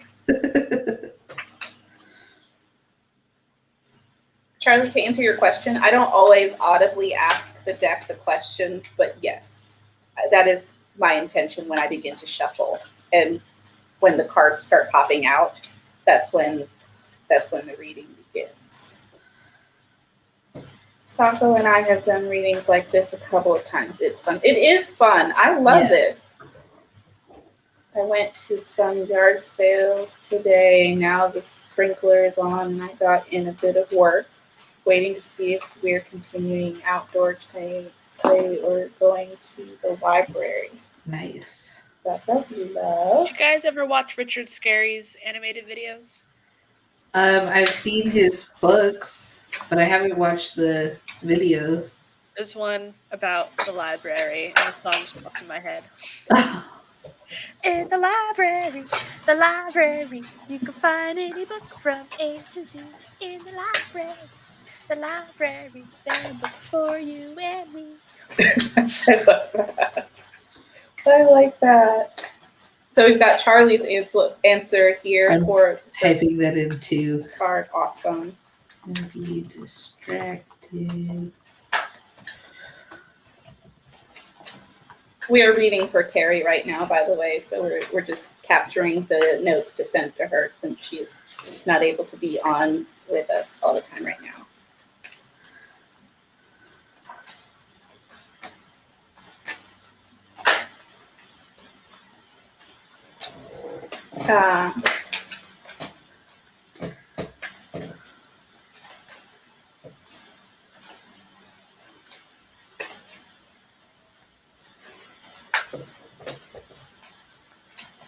So we also have the Three of Swords.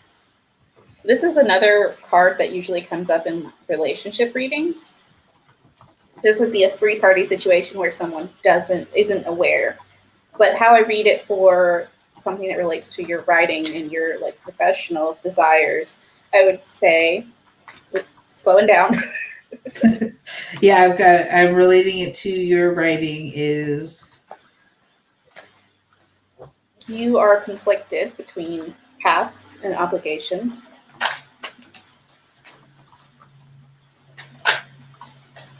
okay. But you may not be aware that you actually are dividing your energy there.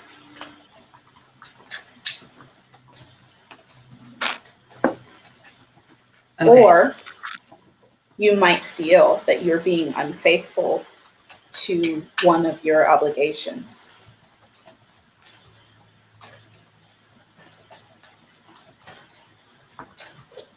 And that may be a time constraint or some other block or barrier that prevents you from giving each of these things the time and attention you feel they deserve.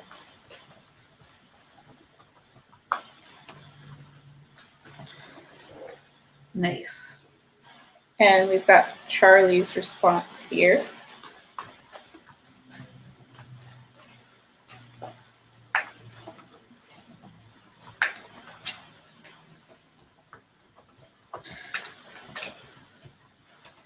I feel like this is almost like a typing test for me. How fast can you type? You're killing it. Also, how much can Chandra bring her energy down to like, I've listened to my own readings and I'm like, whew, like, that's gotta be hard to follow as well. If it feels like it's like, ugh.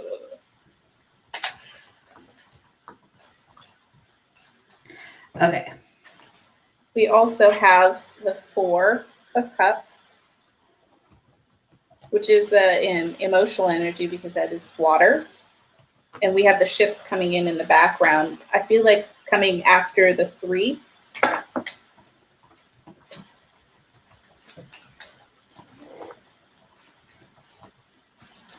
Okay. That speaks to removing your focus from this conflict and focusing on the opportunity. Okay.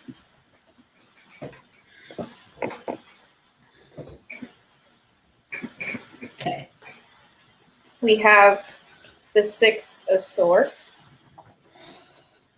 This is mental with the air sign. Mm-hmm. This one is along the lines of moving.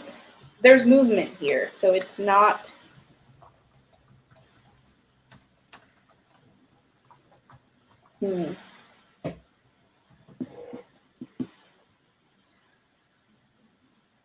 It's a change. There's a change of perspective here from being on the shore to being in the boat that happens. It's like almost like toggling between the two, and knowing logically that you have to steer this ship, that you have to bring in things that you want, but also that conflict of the situation.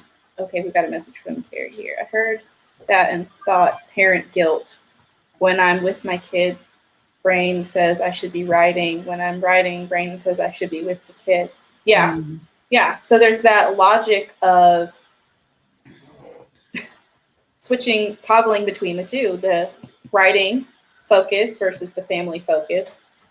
And it's interesting too, because the Six of Swords, she's holding a cup, even though this is like brain power, she's holding on to an emotional connection here. So it's that finding the balance between. But we also have the Knight of Cups coming in. And I really like this because there's on the reverse of that, there's the crab again. So this is Cancer energy, which is emotional energy. I'm a little lost here. Oh, so sorry. we also have the Knight of Cups coming in, doing what? There's a crab on the back of that card, and there's a crab on the back of the Four of Cups card.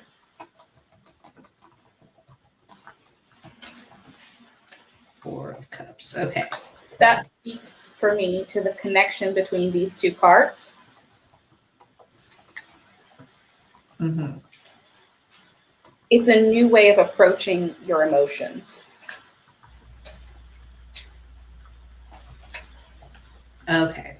There's an emotional journey here with the Knight of Cups.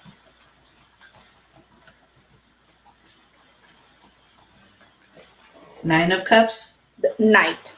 Knight of Cups. Yes. Okay. Mm-hmm. Perfect.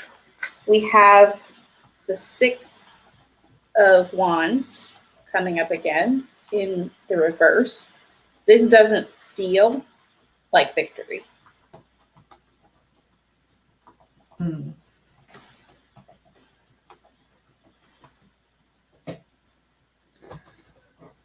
We also have the Wheel. The figure behind it is holding up an Ankh. I believe it's called an Ankh. Mm-hmm. It is a symbol of fertility. I think it's spelled A-N-K and Ankh. Yeah. I think it's A-N-K-H. All right. Probably. I can't spell. Something along With- those lines. With the symbol of fertility. This is, as your fortunes change, as things turn, you are choosing the productive, that it gives birth to your desires. Even though you're coming from this energy of feeling defeated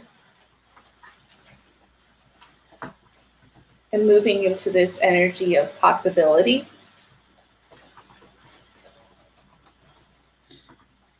We have the Queen Pentacles in reverse. Have the Queen Pentacles in reverse. Realizing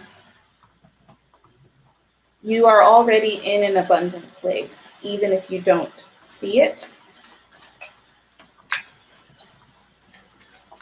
or feel it.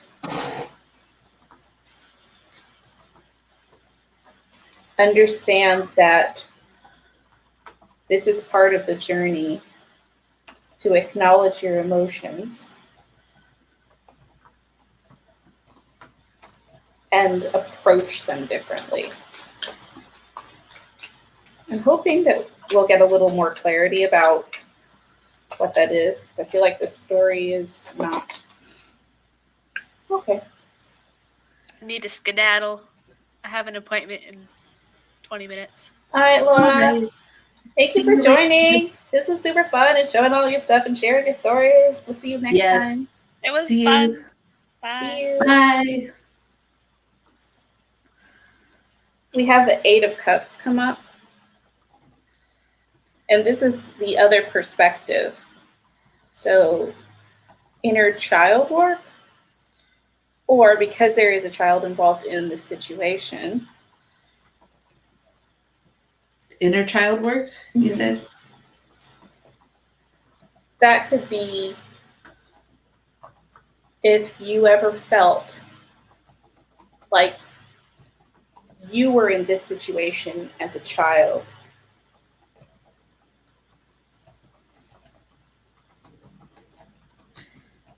Are you sure that your child feels that way, or is this your feeling from before?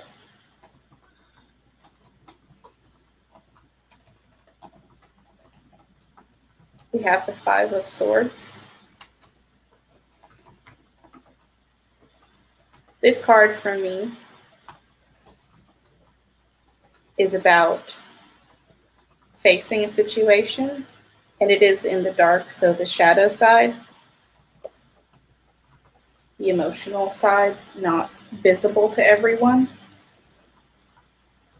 The emotional side, you said? Mm-hmm. Emotional side.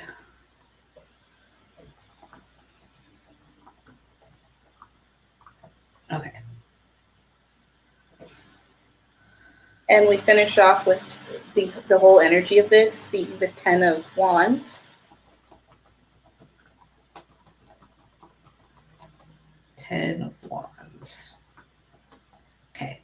This is like ending a cycle. So this can be a personal cycle, or it can also be like a family cycle. If this energy has come up before, being the one to break the pattern, realizing you don't have to carry this whole burden.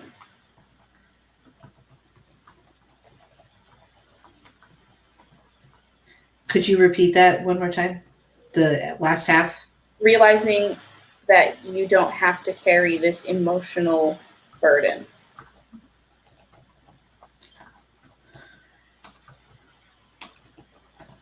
Okay. And I say that as well because this is the reverse of the 10. You can see that shadow figure, the statue. Mm-hmm. It's almost like this is the way things have always been done. So it could also be a little bit of the people outside observing this and maybe feeling judged, like they're passing judgment on you. That's not your problem.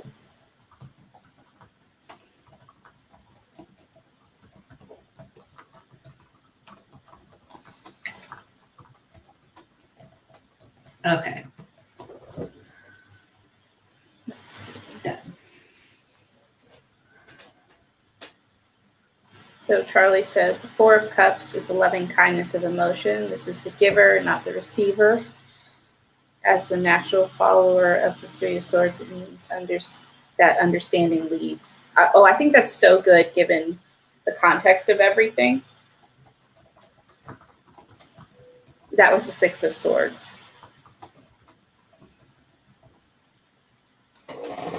The Six of Swords skips the five, which is discipline or strength, and goes right to the beauty of the mind. I like that because I feel like it's saying like you logically understand, but that doesn't change how you feel sometimes. The Knight of Cups is the quester of the emotions. That tells me that your feelings rule the tact more than the discipline that is not represented.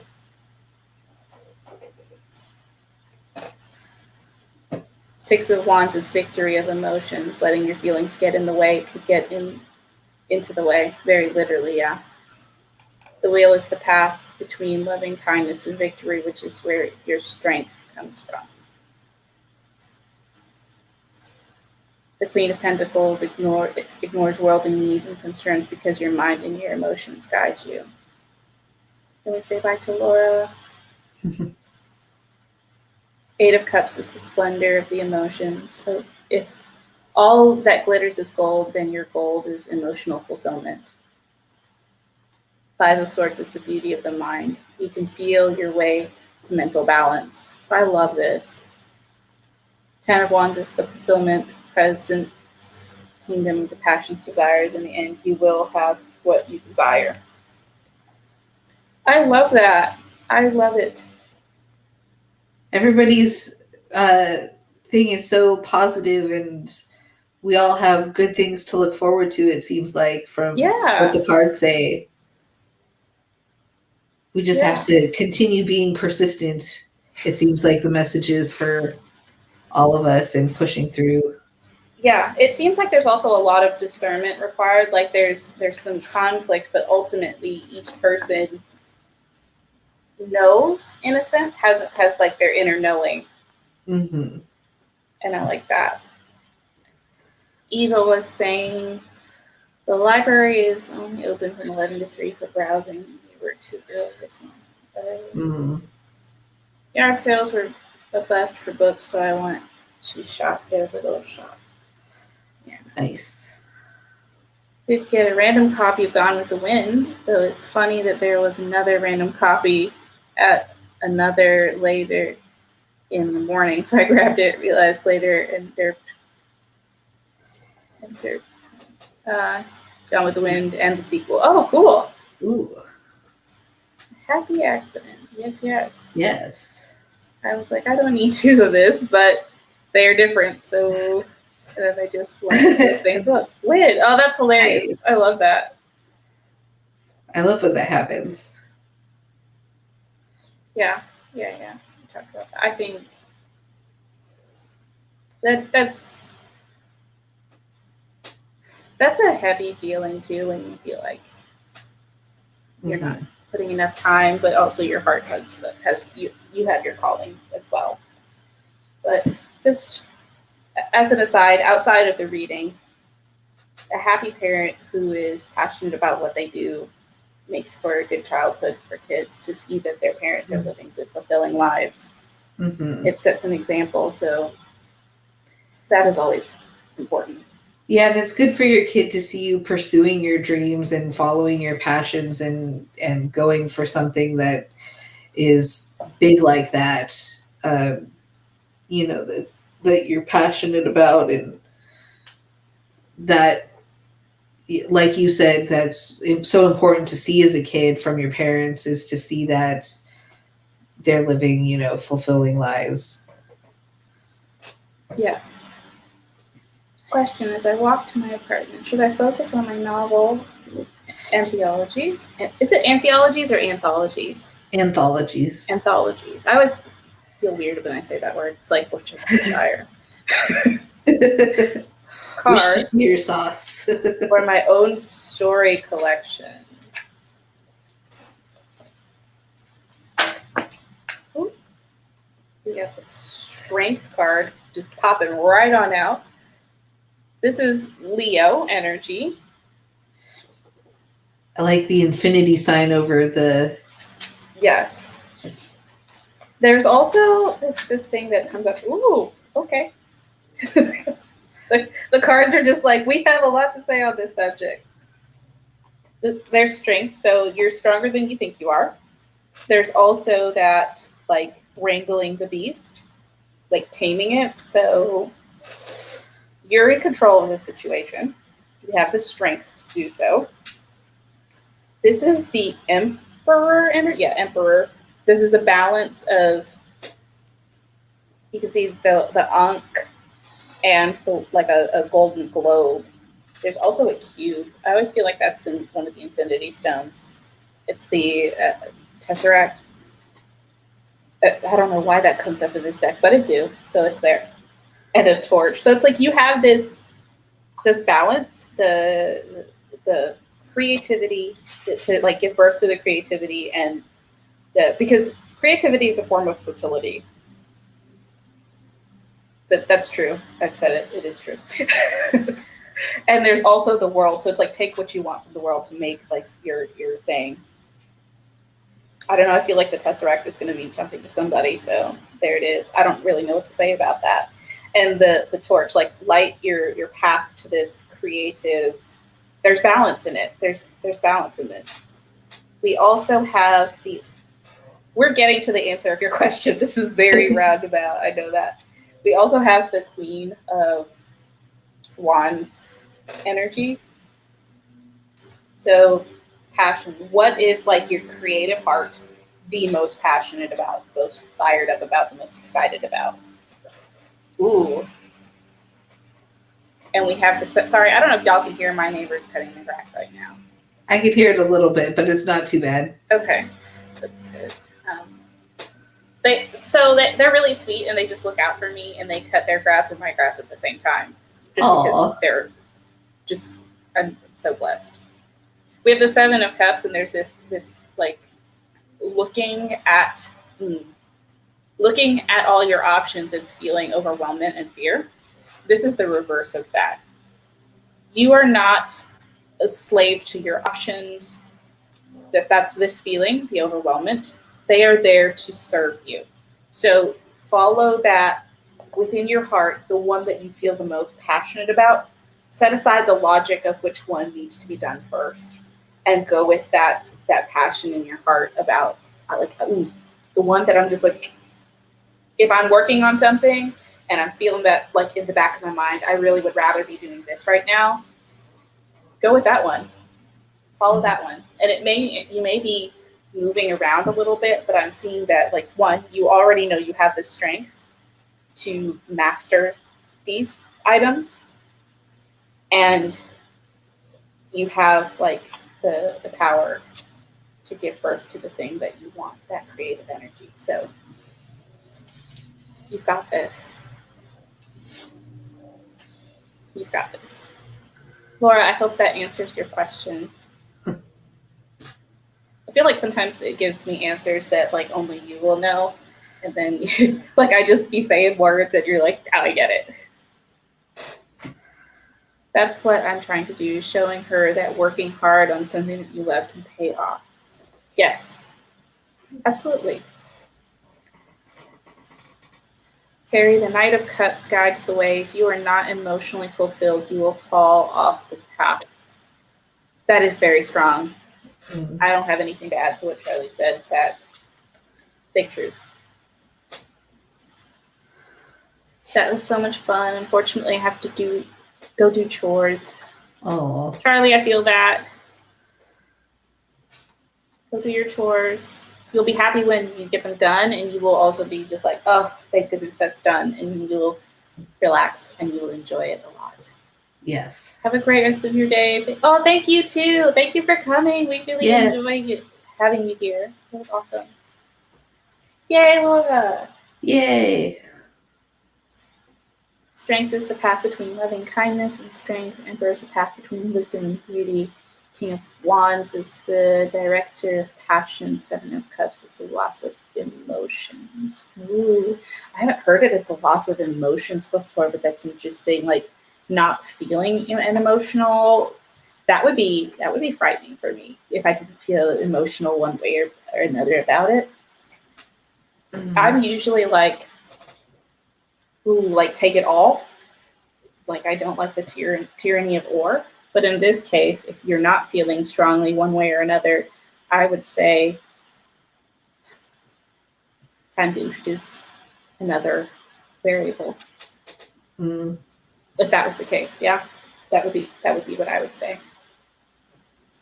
I am loving this.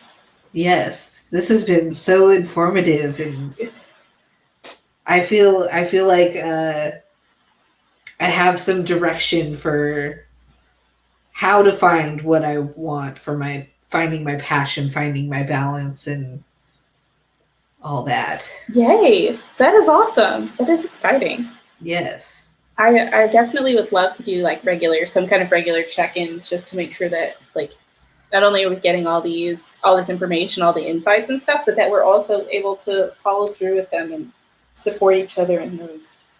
Because it's also interesting to know, like we all have our individual struggles, but they all kind of bring similar aspects of the same things together. Of wanting to write and wanting to spend more time writing, but also having these external things to consider and making sure that we're doing the best thing for ourselves and our highest good. Reading, be strong and balanced. You're disciplined between what your compassion demands from you. Be careful not to allow your passion to dry up your emotions. I feel like that starts to lead into self-care as well, like making sure that you're not like just driving yourself like a taskmaster to the point where you like you emotionally don't care or feel indifferent or don't want to do it anymore because you burn out. Charlie, always here with the good insights. Yes. I'll be loving this. I like to hear other perspectives on the same reading because I think it helps me be more insightful when I'm reading, not to be locked into the way that I have always seen things, but to hear those other perspectives, because sometimes I will be reading for someone else and I'll be like, ooh, someone else read this card this way. And it comes back to me at that moment, which tells me that like I'm almost vicariously reading through another person, which is like, it's like bing, bing, boom with the energy. And I really like that. Pinball energy in the reading. I see that as you need to do the work that you most want to read. Compassion is doing to others as you would have me do. Yes. Yes. Such strong reading. I love it. Yes. Love. We've been like just on a roll, and it's been 2 hours. It has been. Yeah. It's just time flew. Yeah. Well, I've got a little bit more time though. We've only done that 15-minute sprint. Do you want to do another one so we can kind of capture some of what we've talked about? And yeah, we should. It'll give me time to process everything that's been said and kind of scribble things out on a piece of paper and see what comes out of it. Yay, Laura. Okay, we'll do Yay. that. Yay, Laura. Love that. Yes. Thank you, Charlie. You are fabulous. Okay, so let me grab a timer. Oh, maybe we can actually get that ASMR timer that I couldn't figure out how to use last time, because I'm good like that. And technology in my friend. She lied through her teeth. Oh, I see what I did now. I see what I have done. That were my bad. I'm getting that pulled up for us, and then we will jump into it. Oh, this one has a countdown, which is super cool. Nice. We're going to share screen. Whose timer is this? Do you know? Let me get it pulled up, and then I will. It's from Joan Ninja. I do not know who that is, but they made a marvelous timer. And this is from Glory's playlist. Oh, that's her where playlists are so handy. Yeah, that's what I do. I just go to Glory's playlist, and I'm like, please, does it help? Yes, we do hope that helps. Yeah. So we're all set. We're going to do another 15-minute sprint because right now, I don't know, because we said we were going to is why. Such a dork. So, okay, yeah, I'm going to put that on the ticker. We got the sprint 2, and we are going to start in 5, 4, 3, 2, and 1.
And we are done with sprint number 2.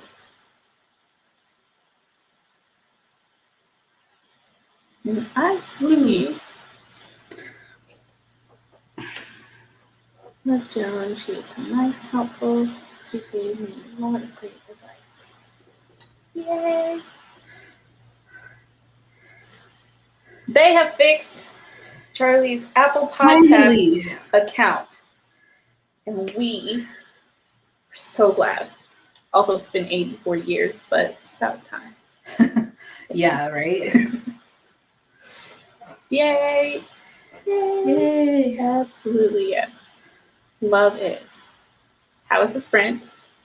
It went pretty well. The boyfriend came home. He brought lunch with him from the Italian deli. So I've got lunch awaiting me once we're all done with this. And he even got a piece of tiramisu and some, I believe it's lavender soda and some lemonade too.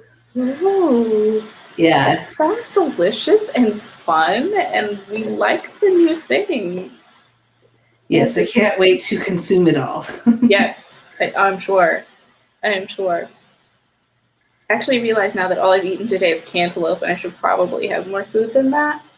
Maybe. I'm not a big breakfast person, so I ate that like around 11-ish, so that was kind of early for me. Yeah. Let's see. So much recording to do now. Podcasts must flow. I love this. Yeah. Yep, you do. You do. I put mine on a little bit of a break just to pause. I never announced a specific schedule for it. Part of that is because my podcast isn't it's not writing related. It's just more of like story time where Chandra just says the crazy things that have happened in her life. But it's also supposed to build a community and be supportive for other people who've had similar experiences. Mm-hmm. So it's just it's more of a labor of love than I have to do this on a specific schedule. Mm-hmm. And that allows me to continue to love it as well. But Charlie is like doing the work, and this is like important information that we love it. Yes. I've been listening to the world building stuff, and it is helpful. It is awesome. We love it.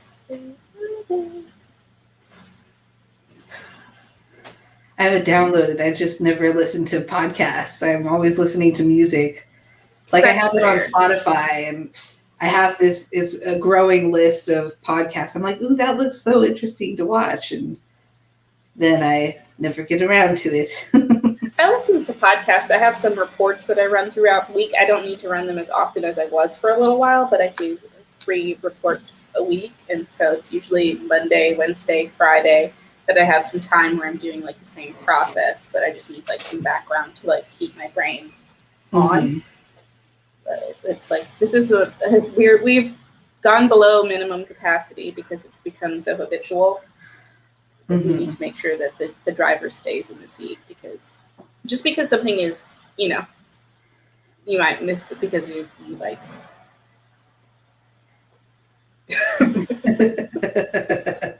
Yep. As happens. Dang, that means I need to start booking co-hosts. I have to. Oh no. Talk to other people. What are you gonna do? Other people. You talk to us all the time. I don't know what you mean. They be different though. Are you trying to say that you love us? Is that what you're trying to say? That's how I'm going to take it. I'm going to take that personally. I drive so much that podcasts are great. Yeah.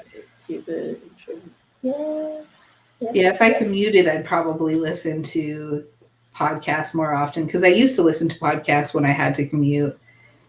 And then I stopped once I had stopped taking the bus. Mm-hmm. I think that's probably why some podcasts have seen a dip in their audience, just because of that. But, yeah. Ooh, we love the theme colors too. Yes. Yes. It is because you love us. I know that. Love. So I actually got I got a good bit done. I finished reviewing my spread for my planner Nice. and made some little notes in there on things that I want to change, things that I need to get done. And I'm following through with what I did last month of making sure that I'm not overextending myself. That's something that it's very easy for me to do. I'm sometimes a people pleaser.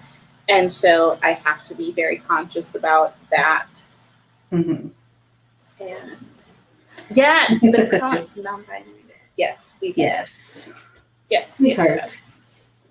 And so having that in my planner is important for me to have that reminder to say, hey, is this something, one, you want to do, you enjoy doing, and that you're going to have the time to commit to? Because just because you love something doesn't mean you necessarily want to commit time to it, or right now you have to commit time to it. And that if I am saying yes to things that I don't enjoy, then I'm going to end up procrastinating a lot, and then I feel very anxious and guilty around my procrastination. Mm. So it's like, it's better if I just say no. Hey, that's not a thing that I love. I would love to refer that to somebody who does love it. Yeah. That is a great answer to give people. I appreciate you thinking of me. That's not my passion, or I don't have time to take that on, or whatever, insert thing here. Mm-hmm. But I know someone who could really help you with that, and I feel like you would be a great match. I like to. Perfect. Yeah. That way you're supporting multiple people, and it's like your community grows. And people actually appreciate when you say, I would love to help you, but I can't take that on right now.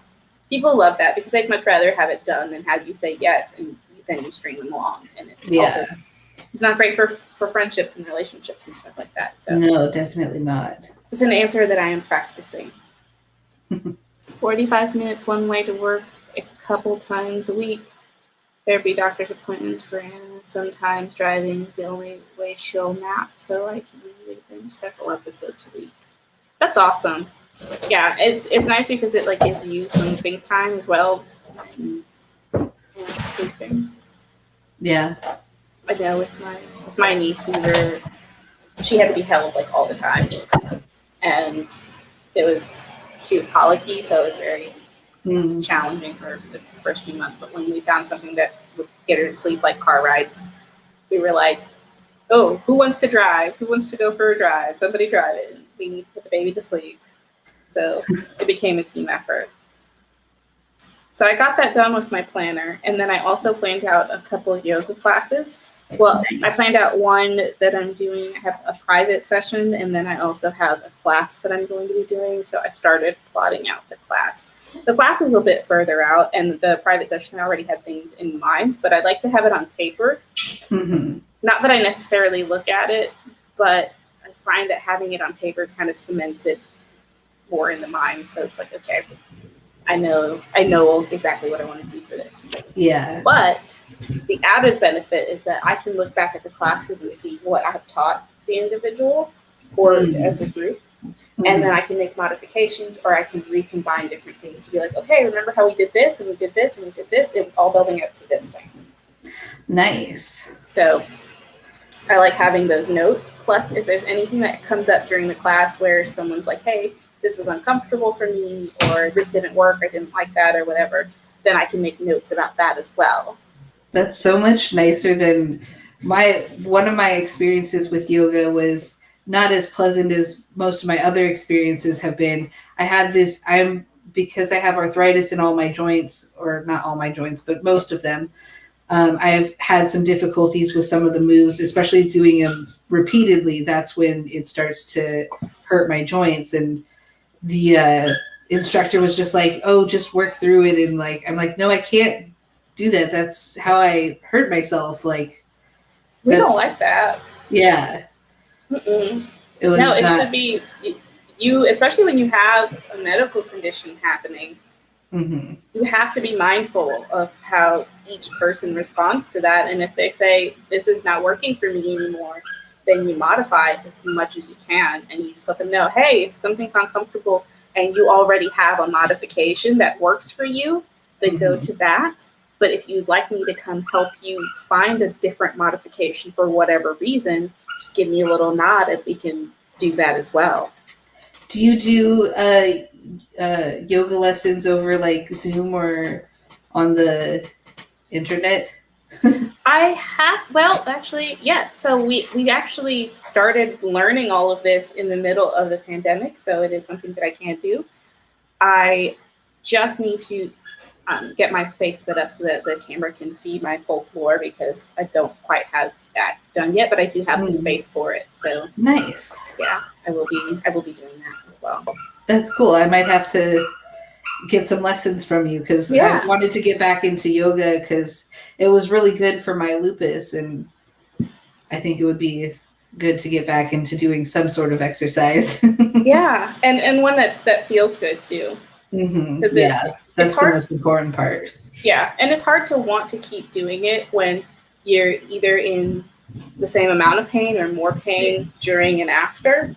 And if that's the case, then it's not helpful. The objective is not to cause pain. I know a lot of people who are really into exercise and fitness are like, no pain, no gain. Like, no, that's not. That's such a damaging mindset. Yeah, it really is. It really is. And it also can encourage people to do things with bad form. And bad form is how you hurt yourself even worse. Yes. And then when you are injured even worse, then it's like it just kind of perpetuates that moving away from the actual health of it. So, yes. Interesting. Yeah. Very, very interesting. I love me some yoga, but even within my practice, there are some times where I'll be doing like all like the fun, crazy stuff that you see people like kind of showing off, and then there's some times where I've got into a yoga class, especially where I was a regular, and I was like, so I'm gonna be in child's pose a lot today, just so much, and she was just like, okay, cool. You just let me know what you need. And that's what I did. I would like do a couple of things and then I would be like just my forehead on the floor, just out. Take a pause. It's like it doesn't, your skill level is not what defines your practice. It's where you are on a particular day. And if you let that be your guide, you can have the most amazing practice. That sounds much healthier than the approach that I had been taking before that, which is, go with your skill level and see what you can do. And yeah, and there are some practices that are like that, but I feel like those practices belong to the people who they're appropriate for.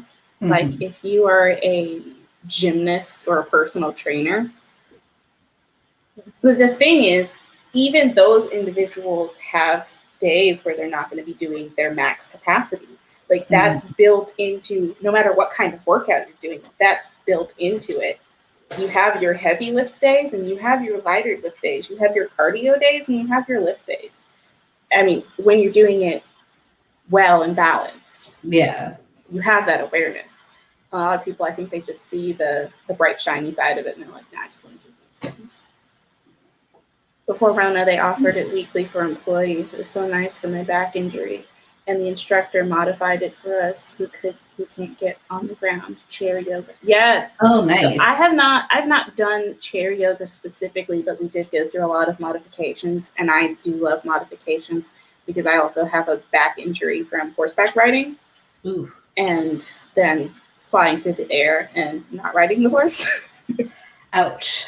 Yeah, that was not great. So I feel you there. And that's the other thing, like depending on weather, air pressure, all that kind of stuff, your back hurts more or less. And depending on the day. But I actually wanted to do a video at some point in time with like yoga for writers, like things that you can do without getting out of your chair. Yeah, that would be great. I'd love that. Because I realize I'm like some of the stuff that I do while I'm sitting here, especially like during a sprint or whatever, my camera may be off.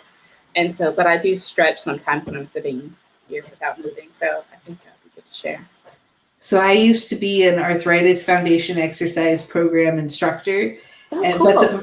But the problem is it's in the rules that you can't film yourself doing the exercises. You have to actually be in person to teach the exercises. Because otherwise I would totally love to do, because we have a lot of great exercises. One of my favorites is so simple. It the focus is on strengthening the muscles around the joints so that the joints are protected. Yes. And you only do the moves like 4 times, and it's a very gentle exercise. All of it is done in a chair and sitting down. Well, a few moves are done standing up, but most of it is done in a chair. So it's made for people with really bad arthritis, and I wish they would let us do the teaching on the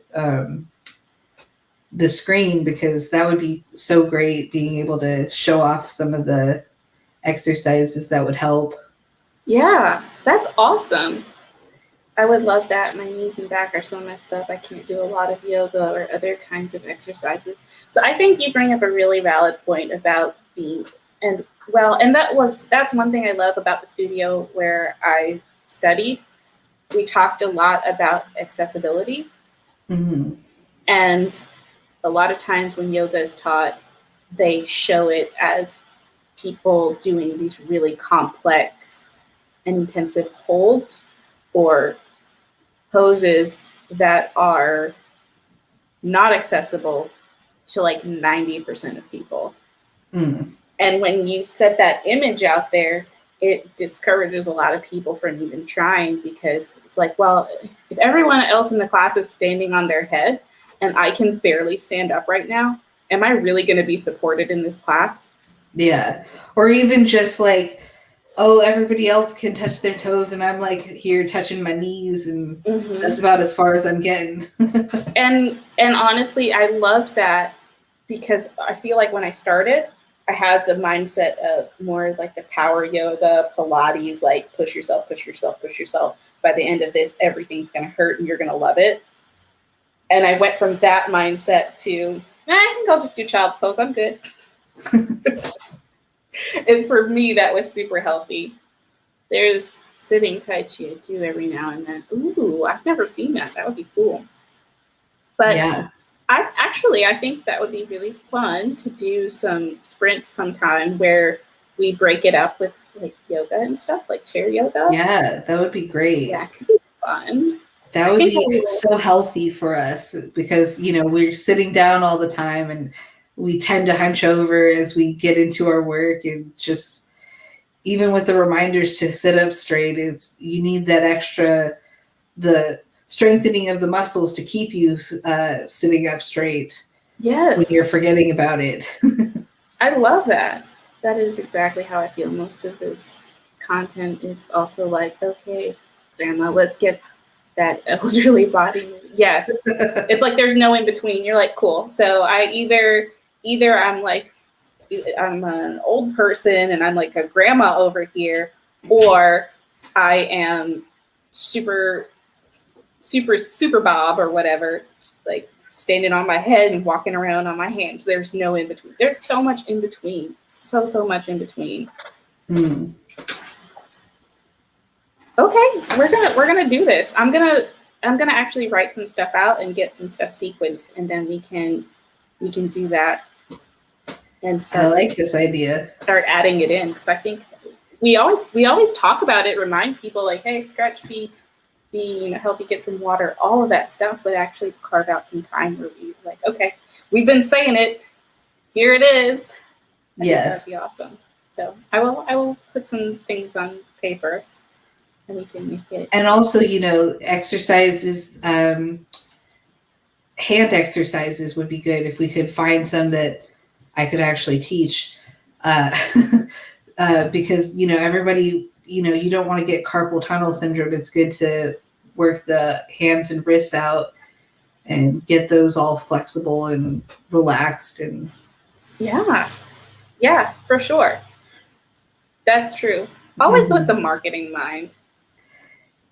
We love it. We gotta think that way.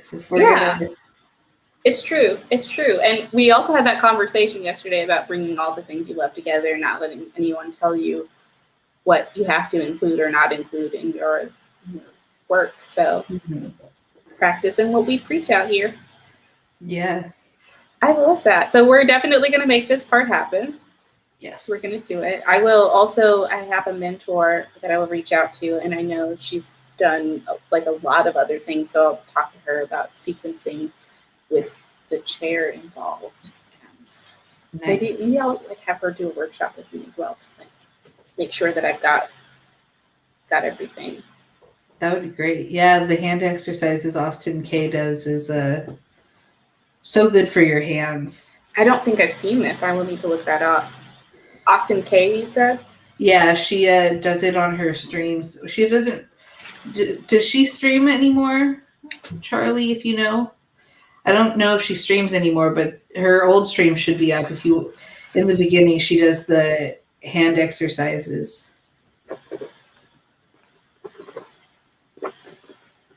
You know, I started this thing where this is a sidebar, but it's also obliquely related. Her channel is Not Like Jane. Not Like Jane. Okay, that helps. So she changed it on me. I started doing this thing where I try to take notes, not just with myself, but with other people, where I put pronouns beside the name note taking. Because I've done this to people because I'll get emails to Mr. Chandra because Chandra is often a male name or it has a suffix for masculine. So if it starts with Chandra, people assume it's masculine, whereas if it's feminine, it would usually have a prefix. And so I'll get emails to Mr. Chandra a lot. So I like to call those people on the phone. Just be like, hi, yes, I am Chandra. And you assumed my pronouns. Please no. But I actually asked my boss, I was like, can I put my pronouns in my email signature? And he was like, yeah, do it. Toads don't care. And I was like, thank you. Thank you so much. One, like it clarifies, and I feel like it should make it easier for people, although some people just don't read and still prefer to use Mr. Chandra. But I also think it helps to normalize putting that out there. Yeah, that's why I try to put my pronouns in my social media, at least at a minimum. Yeah. Yeah, I don't know that I have it on all of mine, but I need to check. That is a good point. Do I have it on mine? Now that I think about it, I need to put it on there. If it's not on there, I'll have to check. Cool. She still streams on Monday nights and Saturday mornings. Misgendering is the most common. I wish that wasn't funny because it's true, but it's like why? Yeah. Yes. I think more than anything, that is what I want to call out in my book, because I don't think that I have the experience, or it's not my place to write a trans character. But I think I can help call it out by intentionally not gendering characters who don't need to be gendered. As a way to support. Yeah.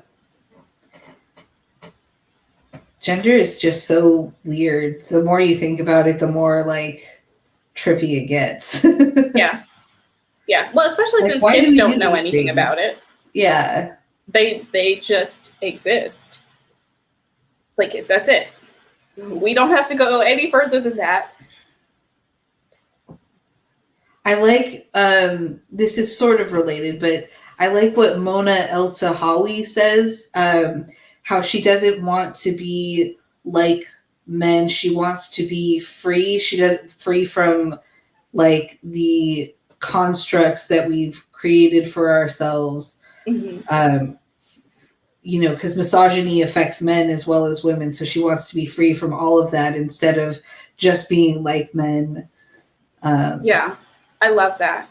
It's true because I've actually been more and more aware of times where misogyny impacts men and how painful that can be for them, because they're separated from their emotions, isolated from each other, and then something traumatic happens and there's the struggle to connect with anyone.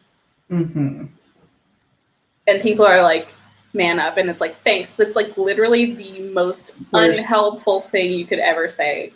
Yeah. I have a draft of a book I could send you about a little non-binary kid. and their experience in it. Yes. Yes. Yes. All of that. Thank you. I feel so special. I'm so excited about this. Yes, please. I know, Megan, you have food waiting on you. Yes, I do. Too, and we're almost at 3 hours. I feel like we've done so good, and we've talked about so much wonderful things. So much. I'm not even talking the English anymore, but my appointment's coming up shortly, Yes. and Can't miss that. and I haven't eaten, so I think we could go ahead and wrap up. Sounds good. But this has been wonderful. I so enjoyed it, and it was very, very restful. Yes. I learned so much from it, and I just, I loved hearing everyone else's tarot readings too. It was perfect. I love that. And I realized that for me, that is I actually had on my journal, it has this section for spirituality. And I realized that that's not been something that I've been implementing on a regular basis. And this is a good feeling for me to share that. Yeah. I feel a little called out by that. Like, ooh, I need to work on my spirituality too, because I've been neglecting it. Yeah. And especially I feel like it's hard if you don't attend like traditional ceremonies. I don't have I don't really have a community for Buddhism around here, which is what I am. So it's difficult to practice on your own and kind of learn on your own without that community around you. I wonder if there's like live streams that you could. I know there's actually one of my favorite is in Australia. Their live streams. It's I wish I could remember the name off the top of my head because there's such great speakers that I recommend them for everyone, but I can't think of their name off the top of my head. I've never actually like investigated Buddhism before, so I would be interested to. I'll have to look it up and send it to you on Discord or something like. Oh, I don't think I'm friends with you on Discord. I need to add you as a friend on Discord. Yeah, gotta do that.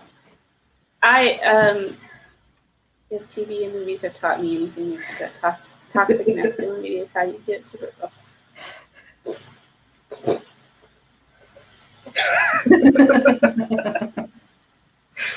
The only traditional thing I am is tripod. I love that. Oh, nice. So I do meditation. That's awesome, though. Yeah, that's awesome. I think it might be fun to like incorporate that in stream content too. Yeah. Well, Charlie was doing it for a while there. Was going to do the meditation in the beginning, and I really like that, moment of silence to compose yourself and connect. Get settled. Connect with yourself. And I like that. I also, so for me, I would say I'm more of like a solitary witch, and there is a group near me, but they do a lot of stuff outside, and that should be a good thing, but I hate bugs with a fiery passion. And also it conflicts with some other stuff that I usually have going on Saturdays or Sundays. It depends on which day it falls. And so it's hard for me to participate. But I would definitely say I'm more of a solitary witch because I'm kind of curmudgeon-y as well. And they're wonderful people. They're so, it's just getting involved. Getting involved. Yeah. I don't like to, once I get to my house, I'm pretty much like, I'm set here. I'm not going anywhere. Yeah. I'm too comfortable. All of that. I've been here the whole time. I just sometimes have zero to say. I feel that. Oh, of course. And thank you for being here. We love it. And we also know that if you're here, it means you're like enjoying and just kind of absorbing and sharing in the conversation and the general vibe. So we love that. We could do another practice. Yes. I like that idea. We all need to learn how to have compassion for ourselves and others.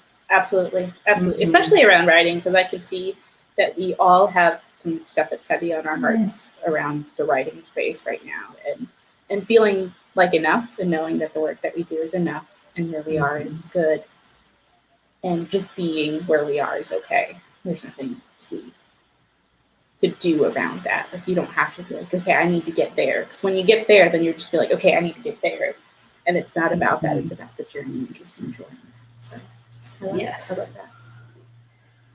Well, I think we have decided to wrap up. I want to thank everyone for joining. I know there's been a lot of people in and out, but a lot of you have stuck with us this whole time, and I really appreciate that. Megan, would you like to do a little outro? Sure. Hi, my name is Megan McCarthy. I write contemporary fiction. I have a channel. It's Megan McCarthy. I'm a little difficult to find, so if you find me, make sure you hit the subscribe button, because you may not find me again. Other than that, I think that's about it. Awesome. And I'm Chandra Arthur. I write fantasy, sci-fi, historical fiction, and flash fiction, and some poetry. A little bit of everything, just mishmash. And this is, of course, my channel, but you can also find Megan in the links of channels you should support on my front page. So just go through there. She's down there, as well as Charlie, who's been in the comments supporting with the tarot reading and the team effort. Yes, Charlie is there too. So if you don't follow Charlie, why don't you follow Charlie? Yeah. Because the other thing is that both Megan and I are over there a lot on their lives, so you can definitely see us over there if you like what you saw. I don't regularly stream, but I'm thinking I'm going to lean a little bit more in that direction, maybe something once a month. That seems to be really good for me and what I can support right now consistently. Ladies and gentlemen of the jury, if you would please be still. I think she fell over. No. She's like, hi, Mom. I'm okay. But yes, thank you so much for joining us. Thank you for just all your support and all the loves. I will also announce something shortly for reaching 100 subscribers, because y'all are thebomb.com. And yeah, I think that's it. You can find me on social media at @CChanWrite. Thanks for watching, and we'll see you next time. Bye.